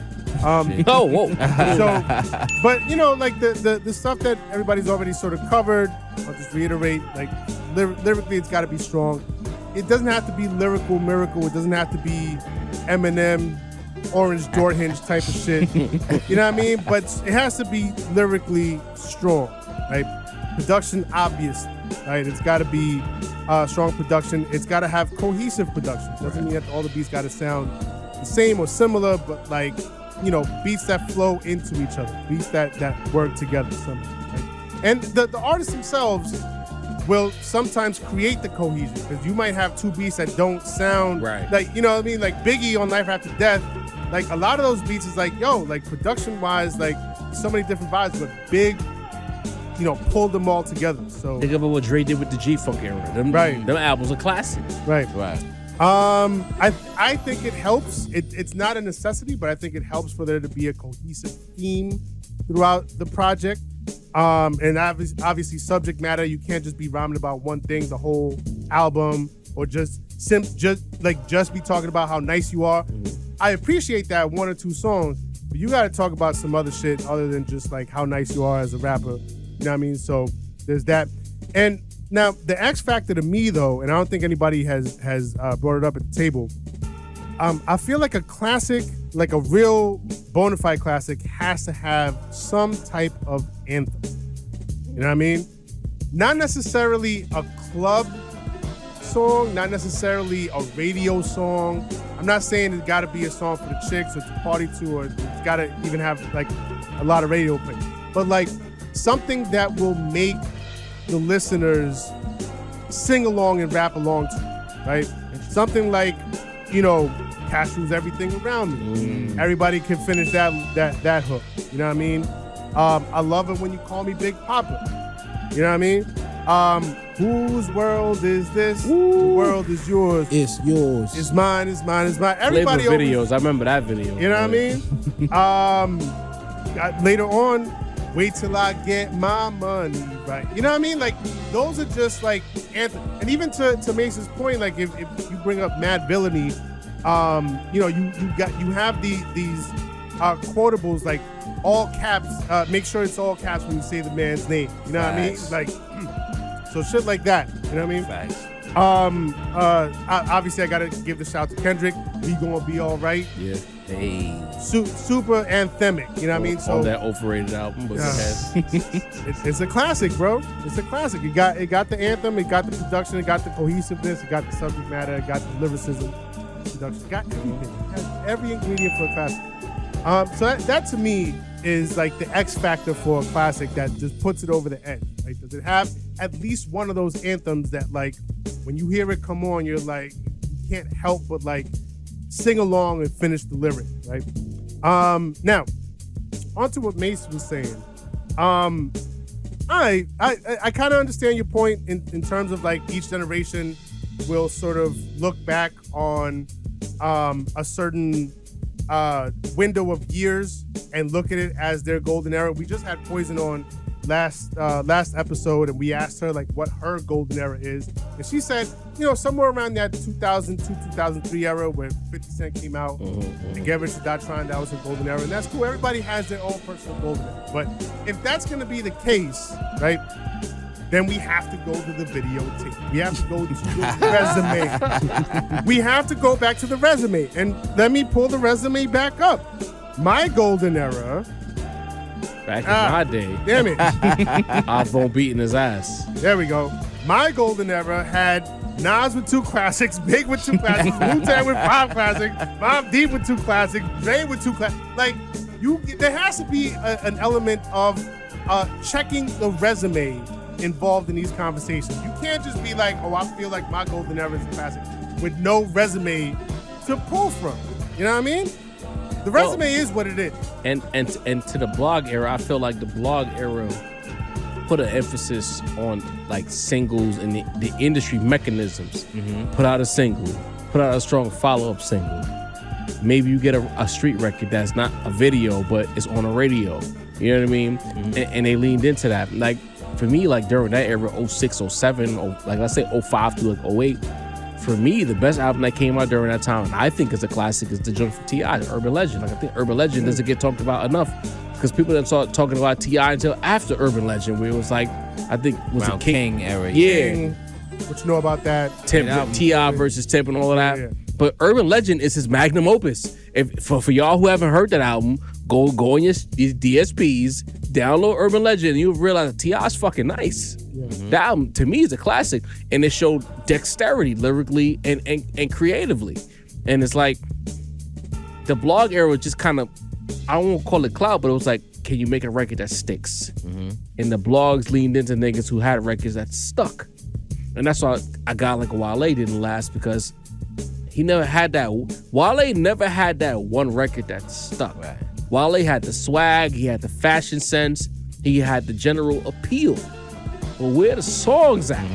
You know what I'm saying? Wait, whose song was No Hands? Was that Wale's or was that Roscoe Travis? Dash's. Was it Travis? It No, was Roscoe Dash. Roscoe Dash. I mean, he had Diced Pineapples, but you could. That was a Mailbag song. So that wasn't Wale Featuring Wale and Waka or Flocka. Waka Flocka's song. Yeah. It was Roscoe Roscoe's Dash. song? Yeah. Dice Pineapples wasn't that a Rose song? Rush song. Yeah. That was It was a feature. He was Wale's always biggest around. song is He was on the joint court. with Miguel. Lotus Flower Bomb. Lotus Flower Bomb. Yeah. Work was Okay. fire too, though. Work. I know what you're talking about, but it wasn't that, bro. The joint with that he had that Video ended up, the was on there. remix ended up having Rihanna. I think That's a Bad. Think about it, Wale. Yeah, Before Drake, Kendrick, and Cole, it was Wale. He had his moment. It was Wale. Big Sean had his moment too. Wale was set up too, I feel like. Like he was set up. And he had the Hove co-sign, if I'm not, You know what I mean? had not Lil mistaken. Meek Big Mill Sean vibe. was out before them. Let's Who's not remember. It's supposed to be? Wale. It was Big Sean. It was Charles Hamilton, Asher Ross. Remember, all these niggas was Asher on the Ross. original What the Double XL freshman. What happened to Shout out to Asher? Knots. And that's who you want to put up against the real Golden Era, bro? I don't That's know. the OG double XL What the freshman fuck cover. happened to Astro? Where is he Hey, right Kid now? Cudi was on there. You know what I mean? Shit, I'll even take Eminem in my Golden Era.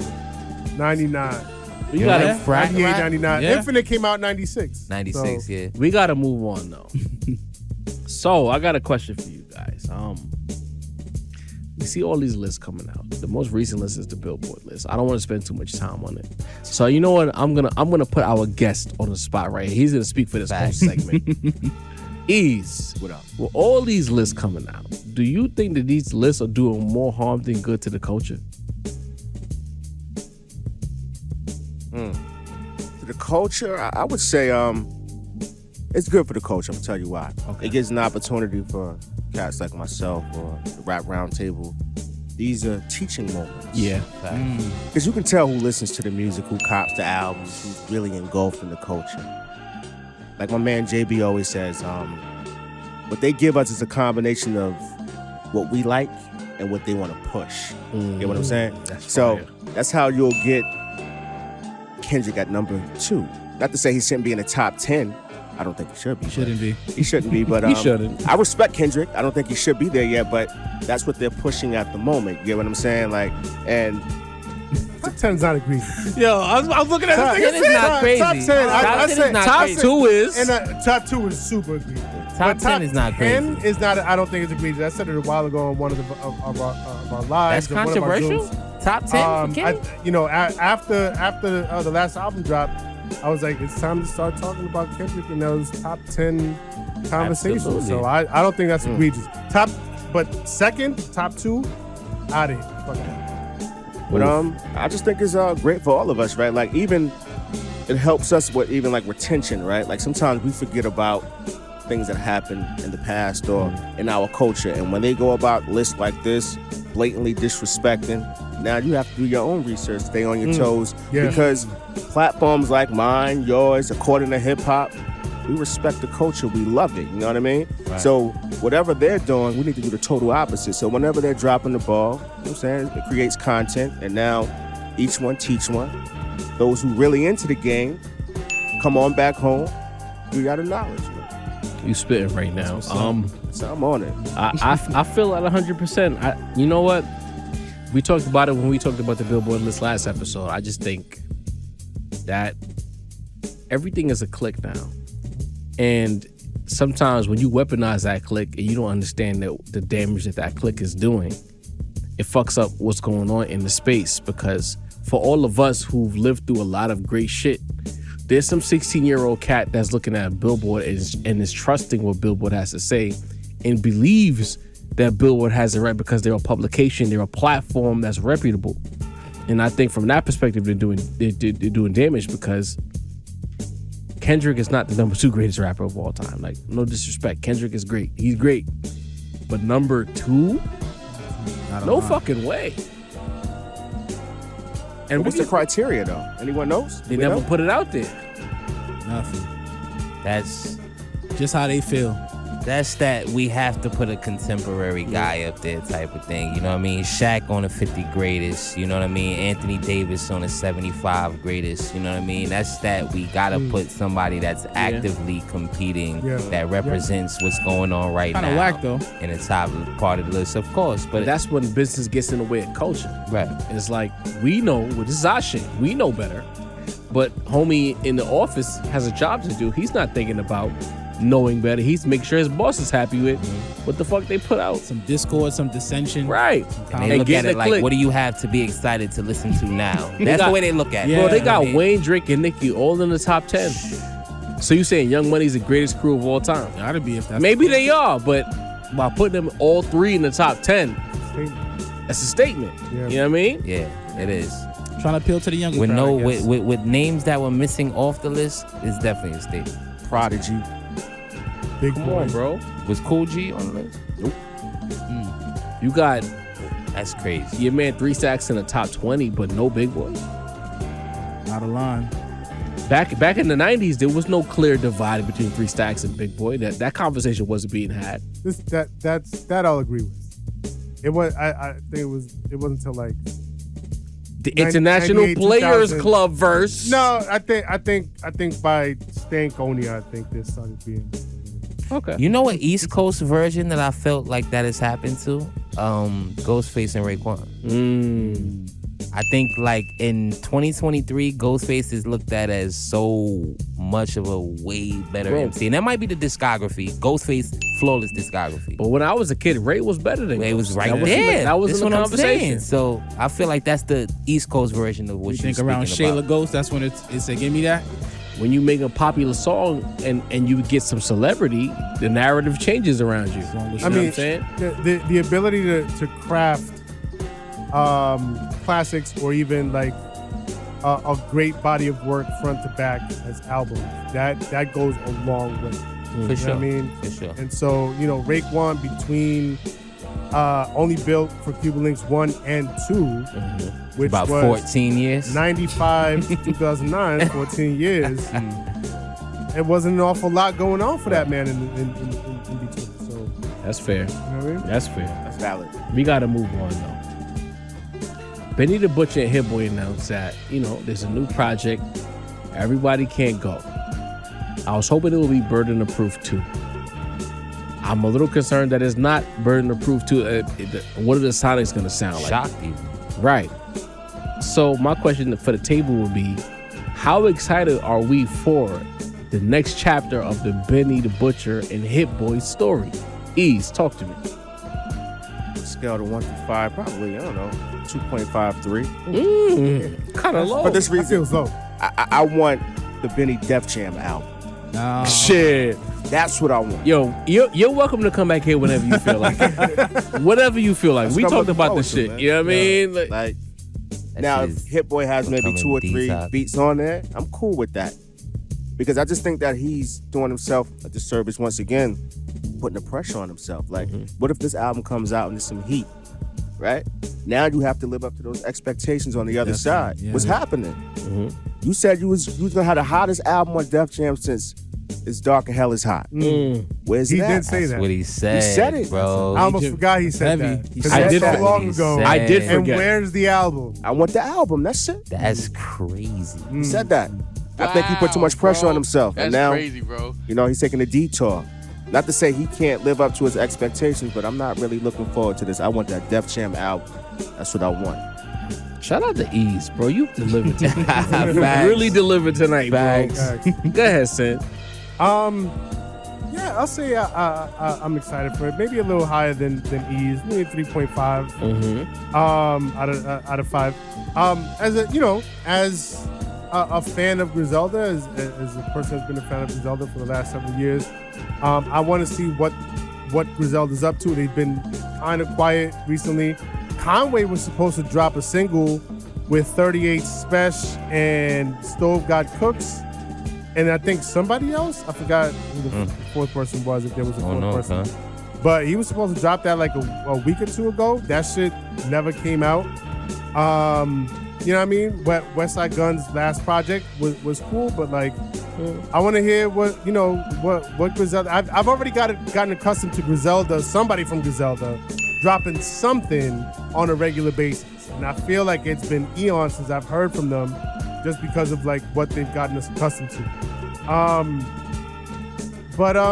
Yeah, like what I hope for Benny this time around, or sometime soon, maybe for the Def Jam album. I just talked a couple segments ago about like how classic albums need to have an anthem on them. I need an anthem from Benny. I think he has it in him.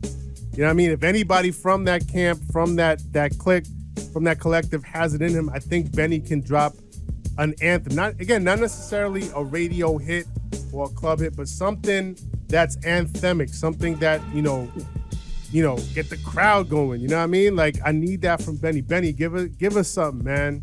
Give us an anthem, bro. Talk to me, Denny.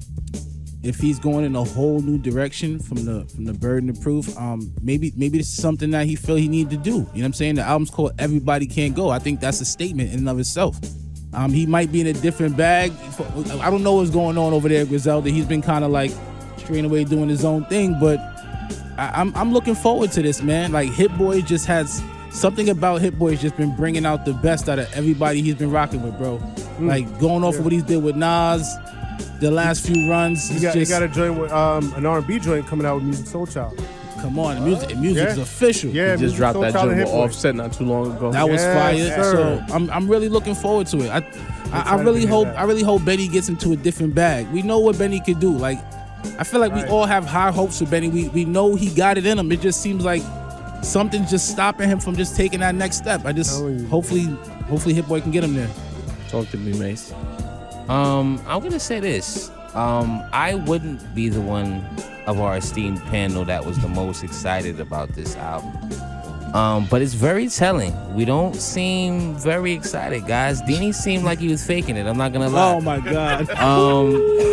Damn it, man. So it's very, you know, me. I like the way Benny the Butcher raps. Crazy. I like the way Hit Boy produces. I'm gonna check into it regardless. But it just is very interesting. It seems like Benny's momentum has kind of like faltered a little bit. Was it the J. Cole verse? Was it Tana Talk 3? Pressure. Was it that Drake song that never actually Tana Talk 4, my fault. Was it Tana Talk? I mean, was it the Drake song that randomly was on Apple Music for one day and then stripped? I downloaded it, I came back, it was gone. Yeah. I don't know. It seems like we've entered the new phase of Griselda. Shout out to Rome. Rome Shout out leading to the Stove. charge, Stove leading the charge, Mac leading the charge, Boldy leading the charge. So it's kind of it's very interesting to see how you guys kind of are a little underwhelmed by this. I'm disappointed in my brothers. I'm not disappointed in Eeze so much, but the you three, I'm very disappointed. But I've been saying this for a while. Like, one of them, Conway or Benny, need to take that step one step further and give us like something that we could really. I'm not gonna argue that. You're 100% right. Wave the flag. But I mean, coming off of Burden of Proof, Benny hasn't topped Burden of Proof yet. I love Burden of Proof. I might be the only one at this table that loves. I think you like It's a good album. Pandemic album. Yeah. Some of you lot like Burden of Proof. Some of y'all really like Burden of Proof. But Jarv loved Burden of Proof. I'm excited for this album. I think I said on this podcast a few times that I need Benny to get back with Hit Boy. See, Benny clearly understands the assignment. He's back with Hit Boy. Coming out of the Grammys, he made the announcement, everybody can't go.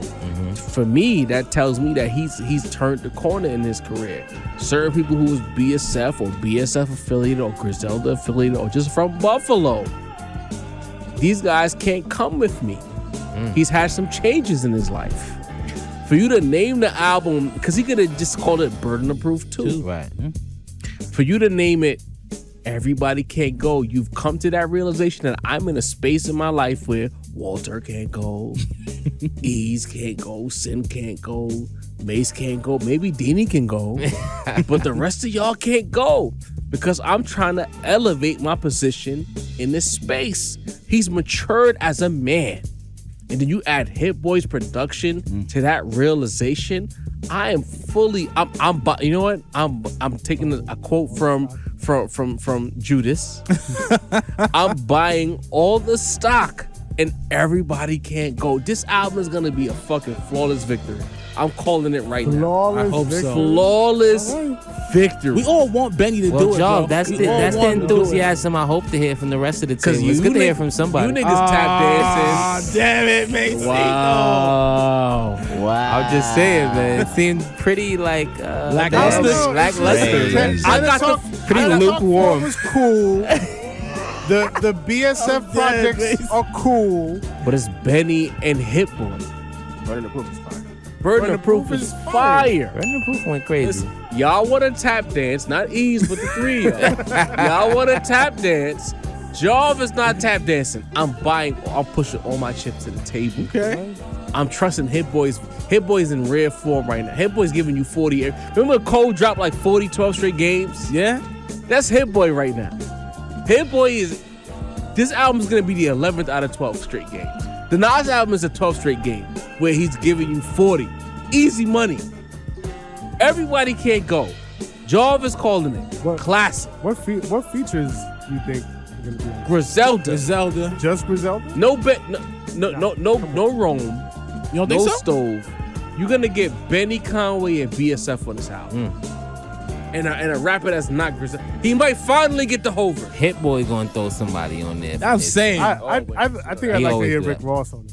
Hit Boy always Because throw rap, somebody. nice. and y'all fronted on Benny and Rapper Ross, I Estates. Rapper Estates is fucking fire. It was dope. The first two verses. The third verse and the beat change, I don't really like it. I'm gonna come clean. I love y'all. You know what I mean? But next topic. Recently, Takeoff in his passing, rest in peace. Let's get there first. I'm seeing Jay Prince on Wallow's podcast talking about whatever's going on with Offset, right? Offset is responding. But it feels like we're not paying, but they're not paying the proper respect to the dead that is Takeoff. Seems like these guys, there's a lot of clout chasing, there's a lot of trying to like clean up the mess that's surrounding what happened with Takeoff. And I feel like, personally, that the death is not being respected. And I didn't appreciate what happened with the Wallow podcast, $100 million worth of game. Cool. That guy needs to go. Jay Prince is a legend in this space, but it's disrespectful. Dini, talk to me. Yeah, it was just wild seeing the guy we respected as being the most gangster kind of being a chatty patty. You know what I'm saying? It was a little it was a little wild, you know? Facts. But yeah, the way they're all hurdling this around, like, I kind of respect what Offset said about, what about the mother? What about the family? The way the conversation is just so casual about it. Right. That's Such what I mean. leisurely conversation about someone who, meant a lot to a lot of people, in the game, and it's just disrespectful, bro. It's very disrespectful. I don't know if anyone ever had anyone who died who had talked about crazily, you know what I'm saying? But if that's your family, if that's your friend, you really care about that person, in the way it's kind of just been cloudily maneuvered, you know what I'm saying? Like, we was here, we had to protect this nigga, we was y'all niggas. It's too much everything but the concern for Takeoff's life. That's just my opinion on it. Tap in, Mace. I gotta keep it a stack. Absolutely. Is Takeoff's death being exploited? Absolutely. But we have to be honest with our culture. Every death in hip hop has been exploited. We speak about, we just did a video on the Art of Dialogue who does all Tupac videos. Big Pun's, I know only time I hear Cuban Link on the interview is talking about Big Pun. You know what I mean? Rap is so gossip that we know the murderers are rappers, right? We know Orlando Anderson. We know Lil Tim. You know what I mean? We know like Pookie who killed Biggie. Like so rap is extra exploitative. We gotta be honest about our culture, about what we love, because if we love the good, we gotta acknowledge the bad. So rap in general, we exploit death way too much. We rap about it, we laugh about it, we talk about it, we memorialize it, we spit on it. You know what I mean? It's just we gotta be Put honest it in the pack about our culture. You know what I mean? Yeah, we exploiting it just like we exploit every other death in hip hop. What do you think, Eeze? Man, listen, some of these hip hop platforms, we need to understand that they're not for the betterment of hip hop. You know what I mean? Like, I think it's nasty work, you know? Yeah. You see Offset, I don't know his background, I don't know how he gets down, but it almost comes across as though it's like bully tactics. Yeah. This dude is still grieving, man. Dealing with real life issues. And you have individuals like Gilly and Wallow, irresponsible. Yeah. Because you pick and choose who you willing to have come on your platform and speak like that. You know what I mean? Like, it doesn't have to happen that way. You got the bag already. Why are we even talking about an open case? Mm-hmm. I don't understand it. I never will. But I just, hopefully everything works out for the entire family. And yes, I do believe that Takeoff's death is being exploited. And that's just the era we live in. I agree with that. I just feel like with how nasty how Takeoff left this plane, how it took place, how Jay Prince Jr. handled the situation in real time. We saw the video. We're not street niggas. Shout out to Dini. We're sidewalk niggas. You know what I mean? We stay out the way of this shit. We usually don't get into this topic, but it's like it won't go away, and it's like that man lost his life. in the midst of a promo run for his new album with his uncle, Quavo. Shout out to Quavo. Rest in peace to Takeoff. We heard the messiness that happened at the Grammys with Offset. You go on this podcast and you're trying to be, I don't want to say clever. You're trying to throw these veiled threats. And it's like, you know what? Personally, I like Jay Prince when he was the boogeyman. Not when he's on the podcast, kind of like being Chatting. Chatty. Because it's like, Real chatty.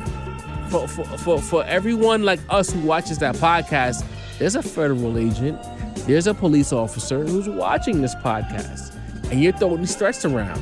It's almost like, I don't want to say he's believing his own hype, but he's leaned into the lore that is mob ties, that is Jay Prince. Like I said, don't paint me into a corner. It won't be healthy for you. Like, Right. What? Crazy. You went on a podcast and you threw a threat Crazy. out there. That's crazy. A man of a certain age too. Right. Yeah, like, you like 60, OG.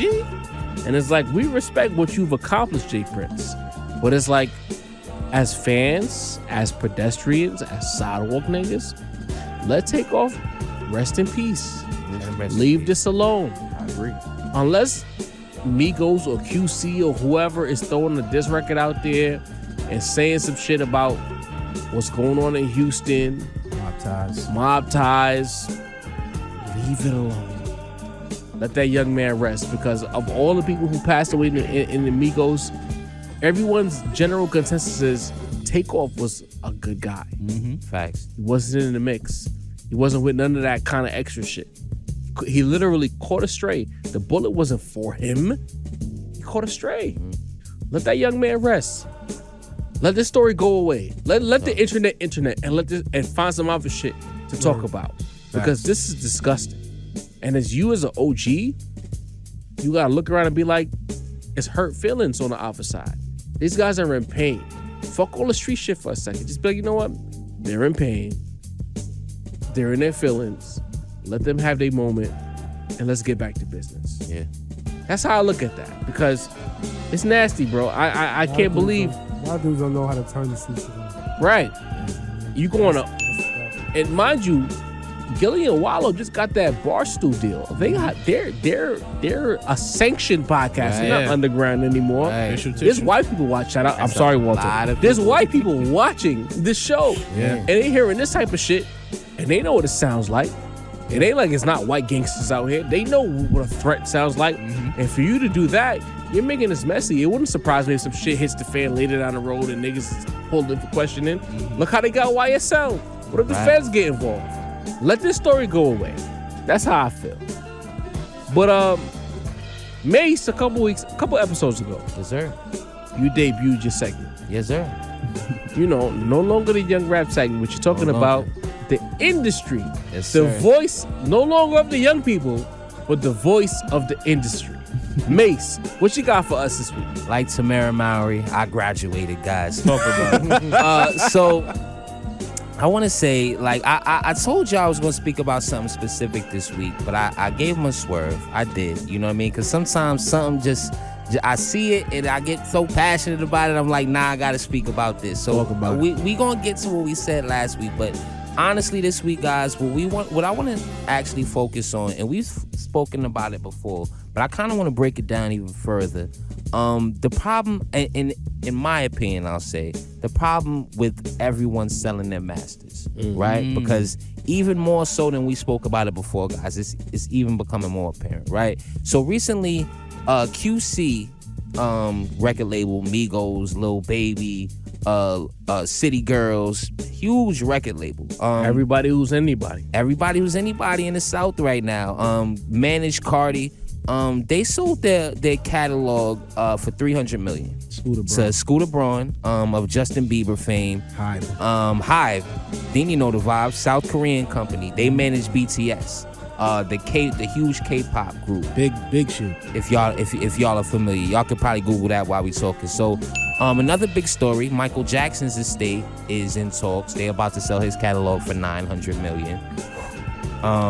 Almost well complete the bill. Yeah, Right. At that Damn. point, Right, because that includes what? The Beatles, Eminem, they got all type of shit in that catalog. You know what I mean? So that happened.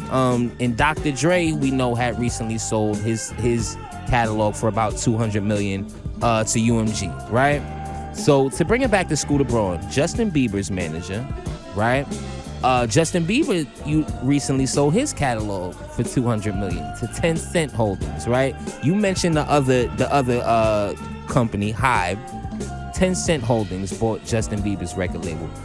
Now, 10 Cent Holdings also recently bought a 10% stake into UMG. Now, UMG, guys, is the Universal Music Group, right? That's Drake, that's Jay-Z, that's Rihanna, that's Taylor Swift, that's Adele, that's Lil Wayne, that's everybody, guys. Money. That's UMG, guys. So I want y'all to really peep what's going on with the record industry right now, right? The consolidation that's going on, because as we know, Warner bought 300 for about $200 million. That was the independent big record label, right? Same thing with Sony and Alamo. Sony bought Alamo for about $200 million. So even the small record labels are getting bought up by these like huge conglomerates, the Universal, Sony, Warner. That's like the big three. I spoke about that before. I hope y'all was paying attention. So I want y'all to peep what's really going on. All of the big record labels, they're linking up. We're having the death of the black record label. There's no more Def Jams. There's no more Murder Incs. No more Rockefellers. Bad Boys, Death Rows, they're gone, guys. It affects the production side. I know that interests you, Sin, because now if you made a song, right, but the record labels own all the masters now you can't say that I can't put your song in a jingle. If I want to interpolate your song to BTS, I can do that if I want to. You sold me your masters. I own your integrity now. You know what I mean? So I want you to know that music is becoming more fast food. It's becoming automated. And the fact that everyone is selling their masters to the same 2 and 3 companies, and they're making it seem like it's like 10, but there's 3 companies that own all these guys. They're venture capitalist firms, all of these billions of dollars that are being tossed around within the masters game. So I want y'all to know, just in case y'all thought, we were getting good, music is about to get even more commercial. It's about to get even more automated, and it's about to get even more robotic. You know what I mean? And y'all need to peep game. big shit, Mase. Shout out to Mase for delivering the information. Yes, sir. Heavy homework. We love this culture. We love to talk about it, but we will inform you. When we're not arguing with you, we're gonna inform you about what's going on out here. And it's basically, to put a bow on what Mase said, it's mergers and acquisitions. Man. All this consolidating, all these big labels buying everyone out. Everyone has a price. We said it a few episodes ago. Yeah, Everyone has a price. And that's why at that point I said, all right, everybody's looking at it as, let them get their bag. You gonna get your bag. I'm gonna get my bag. Everybody getting their bag. But the bigger picture is like we literally selling the culture. bro. We just handing the culture over for a few. It's a lot of Not a dollars, few but like, you know And every time you how sell, much is the culture worth? and every time you sell, you $200 lose. million apparently. You're losing a gatekeeper. You're losing a person that's controlling the space. That's saying that Walter can't come in, Deanie can't come in, because once you sell, that little intern somewhere clicking around, it's determining who's hot and who's not. That's how you end up with the Lil Pumps of the world or the Trippie Reds of the world, because it's not about that person at the gate is not saying, you know what, you're not hip hop, you're just looking for a bag. Right. You're in the hip hop, you're looking for a bag. It's dangerous. But we get to my favorite segment every time. And you know what? I'm a little smacked this episode. You know what I mean? But Ditto. we are at the mailbag, and Mase hit me up on the side and was like, yo, Jaw, I need this one for myself. So the first entry into the mailbag comes from G White. He says, great conversation. You guys are really putting on for the culture with insightful discussion. Specifically, the conversation about the differentiation of elite rappers. This is talking about what we did in response to Billboard's list. Right. He says, my question for Mase. There are 2 tiers of elite rappers, all-time greats and ghosts. Or are there 3 tiers? The all-time greats, the Pantheon class, and finally the ghosts. Please clarify. Review the discussion. etc. So shouts to G White because he was paying attention close because towards the end of the conversation we kind of just mentioned all-timers and GOAT candidates. But yeah, I actually believe there's 3 tiers. I think there's all-timers, there's Pantheon guys, and there's GOAT candidates, right? So Rick Ross is an all-timer, right? Ghostface is a Pantheon guy. Nas is a GOAT candidate. You know what I mean? So I think while we can acknowledge there's levels, you know what I mean? We can all say that all these guys are great. There's different categories, you know what I mean? And I know I might insult because there's a couple of guys who I said weren't GOAT candidates that a lot of the chat did think, but I'm just speaking my opinion, you know what I mean? It's all opinions at the Rap Roundtable. Hey, they keep them. And G White ass mine. You know? They want us to be experts, but we're just bros with opinions. I'm just saying. The next entry comes from Supreme Sun. He has more than one entry this week. He's talking to Sin. K. Dot at number 2 smells like feds to me. He's saying that the CIA and the federal government have something to do with Kendrick being number 2 on the Billboard list. Sin, talk to me. Relax, man. Relax.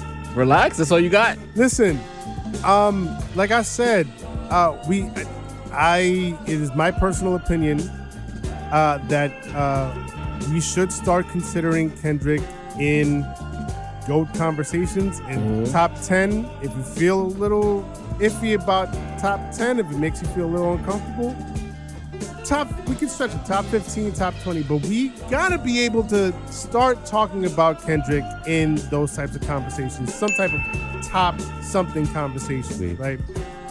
We cannot hold on for forever and a day to just Biggie, Jay, and Nas and Wu-Tang and DMX and like the people from Odd Day. You know what I mean? At some point, right, if not Kendrick, then who is going to crack those conversations? Who's going to break that glass ceiling for the newer generation, if not Kendrick? You know what I mean? Me personally, some people might say Drake, not me, but you know, a case can be made. You know, he ran a lot of summers, so I'm just saying, at some point we got to get comfortable with somebody cracking into that conversation. I think Kendrick more than enough deserves to be in the conversation. But like I said very clearly, number 2 is Wildin'. Okay. 2 is Wildin'. I respect that, son. Caesar P. Dini, I'm coming to you. This whole conversation was garbage. He's talking about our conversation about Gibb and Jay-Z and all of that. You all need to learn your history. Gibb and Dungeon Family were in the studio with Tupac. Get Jay's thing out of your mouth. You continue to disregard Pac, 50, and DMX accomplishments. Dini, what do you have to say? All I have to say is we're not the ones who need to remove anything. Gibbs need to remove Pac's fucking shit out of here. You know what I'm saying? Like, that shit is wild, bro. You can take that to the bank. Like, fuck out of here. He said we disregarded 50. No balance here, right? No, Pac not and now. DMX. When I think more than one occasion I said Pac is like the beacon of hip hop. Like he's a standard in a lot of ways. We also said that DMX and 50 carried the baton after Pac passed away as far as that hyper masculine energy in hip hop. Yeah. I don't know what this guy is talking about. That selective listening is really nasty. Shout out to Dini for sticking the dismount on that one. Sir. We're gonna drag Eeze into the mailbag. Oh man. Yeah. Pull up, Ease, pull up. Man. Marquise Harrell says, Jay-Z, the greatest of all time. He's the best in the game, hands down. He spelled hands with a Z. He says people don't have to like it. People will be debating this until their lips fall off. But consistency, relevancy, and influence, he's the best ever. I don't care who was hot before him. Here we are. Your thoughts, Ease. Jay's top 5. Okay. I give him that. I like it. He's top 5. I'm not sure what the issue Not top is. 2? I give him top 3. Okay, that's fair. Top 3. See, when I do my top 5, I'm going off a bit. I try not to add Big and Pac Because it's cheating at that point. Because now you got 4, you ain't got one more spot. You know what I mean? Right. Like, so, because there's people still working out here, but Jay is definitely in top 3, top 5, whatever you want to say. So that's all I got to say for that. I'm not understanding what resistance he was met with to make him feel to have to write that. But There's a lot of shit maybe on the someone internet. said was talking about Nas or something. He got upset. What's happening, man? Nah, he was responding to our Gip conversation, so he kind of want to get Jay out of there.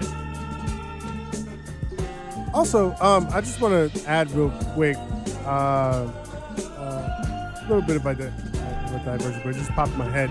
I mean, we've been talking about the Billboard list for some time now since it dropped, since the top 10 dropped. But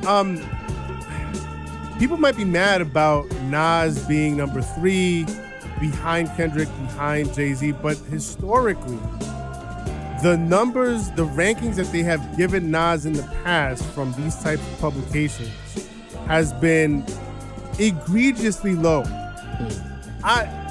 Maybe 7, 8, and 9 in them. Yo, You're right. you know what I mean? So like to me, having Nas in the top 3 conversation all time from this type of publication, It's a big deal. Hey, not an listen, insult. it's not an insult. fuck that. 1A and 1B. And then we can sort out the rest. That's how I Everything feel. else after Nas, Jay, and everybody else. I saved myself for last because Supreme Son called me out by name. He was lighting shit up when he come. He says, Jarv, you're not New York biased. Jarv, you are Sean Carter biased. And that's fair. You have that right.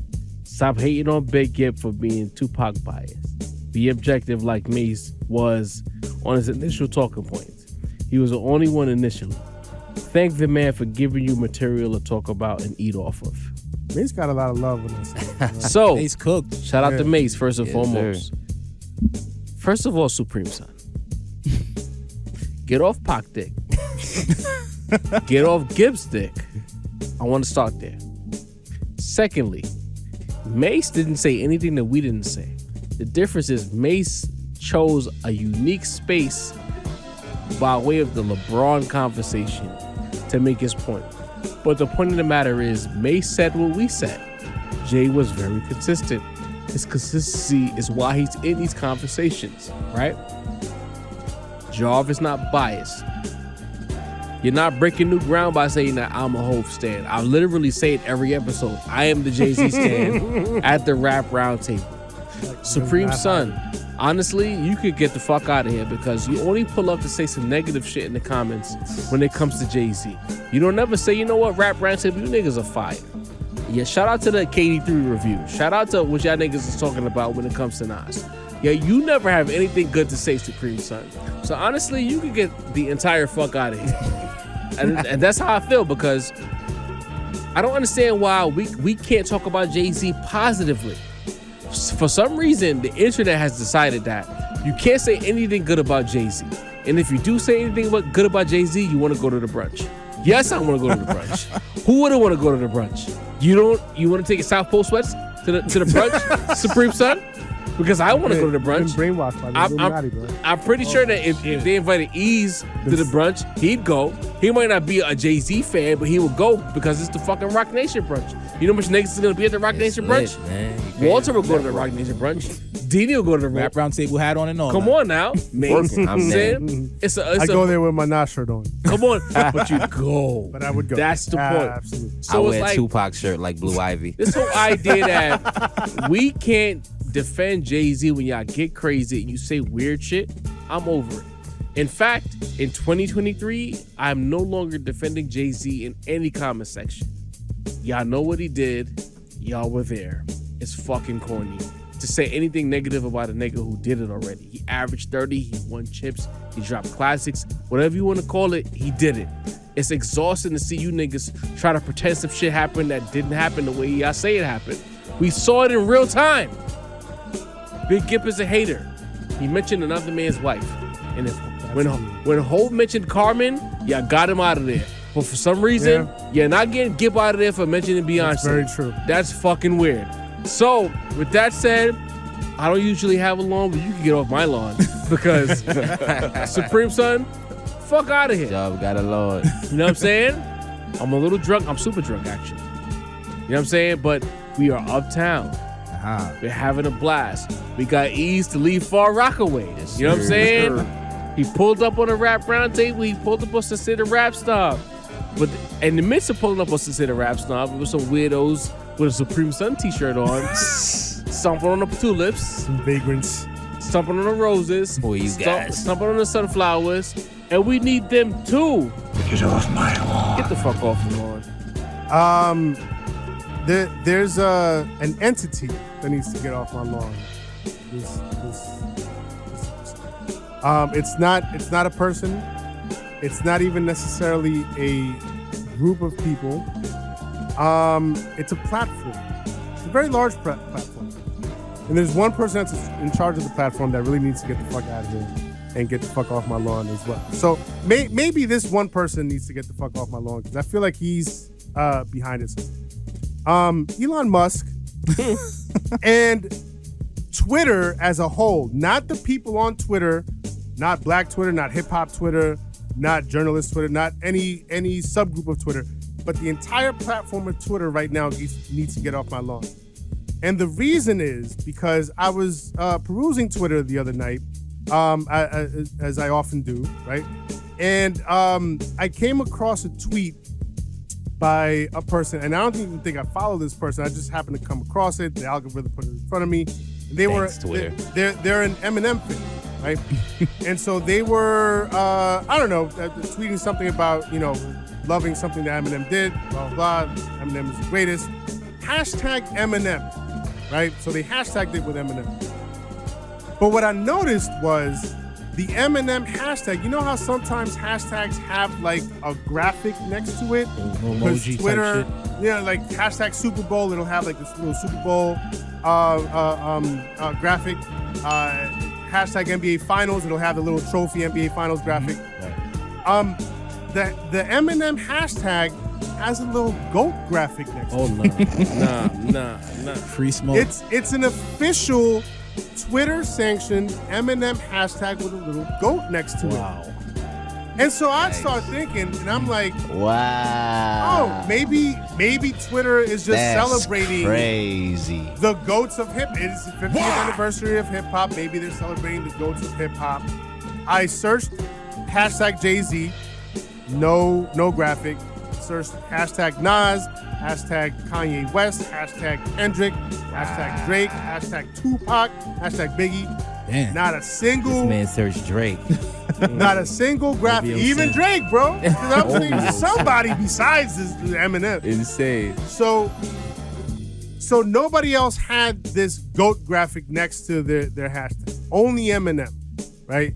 And this is how they trademark, they start pushing their narrative. You people sometimes you come at me, you're like, yo, it's not that deep. You know what I mean? You're overthinking it. You're going too far with it. No, man, this is how they push their narrative, right? The next thing you know, like a little 13-year-old is joining Twitter. They see hashtag Eminem with the GOAT on it. And it's like, oh, Eminem, he's, they see him as the GOAT. So that's how they, these kids get brainwashed and shit. Nah, man, like that shit got to fucking go. If you do want to put, a little GOAT graphic next to hashtags, do it for everybody that is considered in the GOAT conversations. Jay-Z, Nas, Biggie, Tupac, Kendrick Lamar, even Drake, Nicki. Like, it's got to be all around. But for just Eminem, to have the GOAT hashtag, get the fuck off my lawn. Get off my lawn. You feel like message control is a thing. Get off my lawn. If you think Eminem is the GOAT, get off my lawn. If you think that by pumping a narrative that one guy is a GOAT over our culture that we created well before the internet, First of all, you can get off my lawn. Because Sincere said too. Get off my lawn. Hey yo, Eeze, we appreciate you pulling up to this episode. You blended right in with the Rap Roundtable. Shout out to you pushing back on some of the shit we had to say. We love the energy. That was dope. We love what you bring to the table to this culture, because we need the voices out here who speak the facts and don't have someone in their back pocket tell them to say what they think might be the facts. That shit is real shit. You are invited whenever you feel like pulling up. Shoot a text, shoot a DM, shoot a tweet, however you want to do it. Tell us whenever you want to pull up. The Roundtable is open for Eeze to pull up and give his experience to the culture. Yes, sir. Appreciate y'all, man. Real rap, man. Had a blast here today, man. And don't lose the love you have, man. We love this this is shit. genuine right here, man. And the culture needs individuals Hands like that, down. man. And for anyone who might not know who you are, give them your socials and where they can find you on the internet. Everything the Eeze experience. Instagram, Hey, yo, Eeze. YouTube, on Twitter as well. The Eeze experience. Everything the Eeze experience. TheEeze experience. EXPERINCE. The Eeze experience. Man. Go get yours. Yeah. Keeping it real We simple. got a comrade in the town. You Shout out. motherfuckers is cooked. You cook. The Nas concert in the Garden, we will all be there. So Oh, yes. if you're watching this episode, keep your eye out. You might see one of us. You know what I mean? Deanie, take us home. Yo, first and foremost, I'd like to shout out to Eeze, man. You've been a pleasure here, homie. Been a beautiful vibe. Yo, Eeze. Yo, Walter. You already know the vibes, man. You keep us on deck, man. Thank you for staying a little late. You know we be cooking, but we fuck with you all day, every day. Jav, the fucking point guard, man. Jav did. You already know. I know what happened. Y'all hear that production? Y'all hear that tune? Motivation? We talking some big shit right now, Sin. Motivation, bro. Tapping to my man Sincere for those fucking beats, man, and make sure your pockets are a little heavy, man. We work. Masito, the fucking insider, man.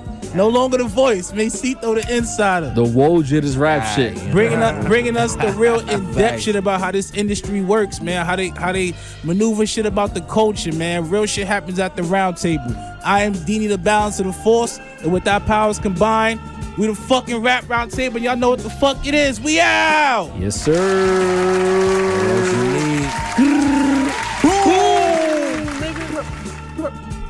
New Rome Streets on the way. Yes, sir. Word.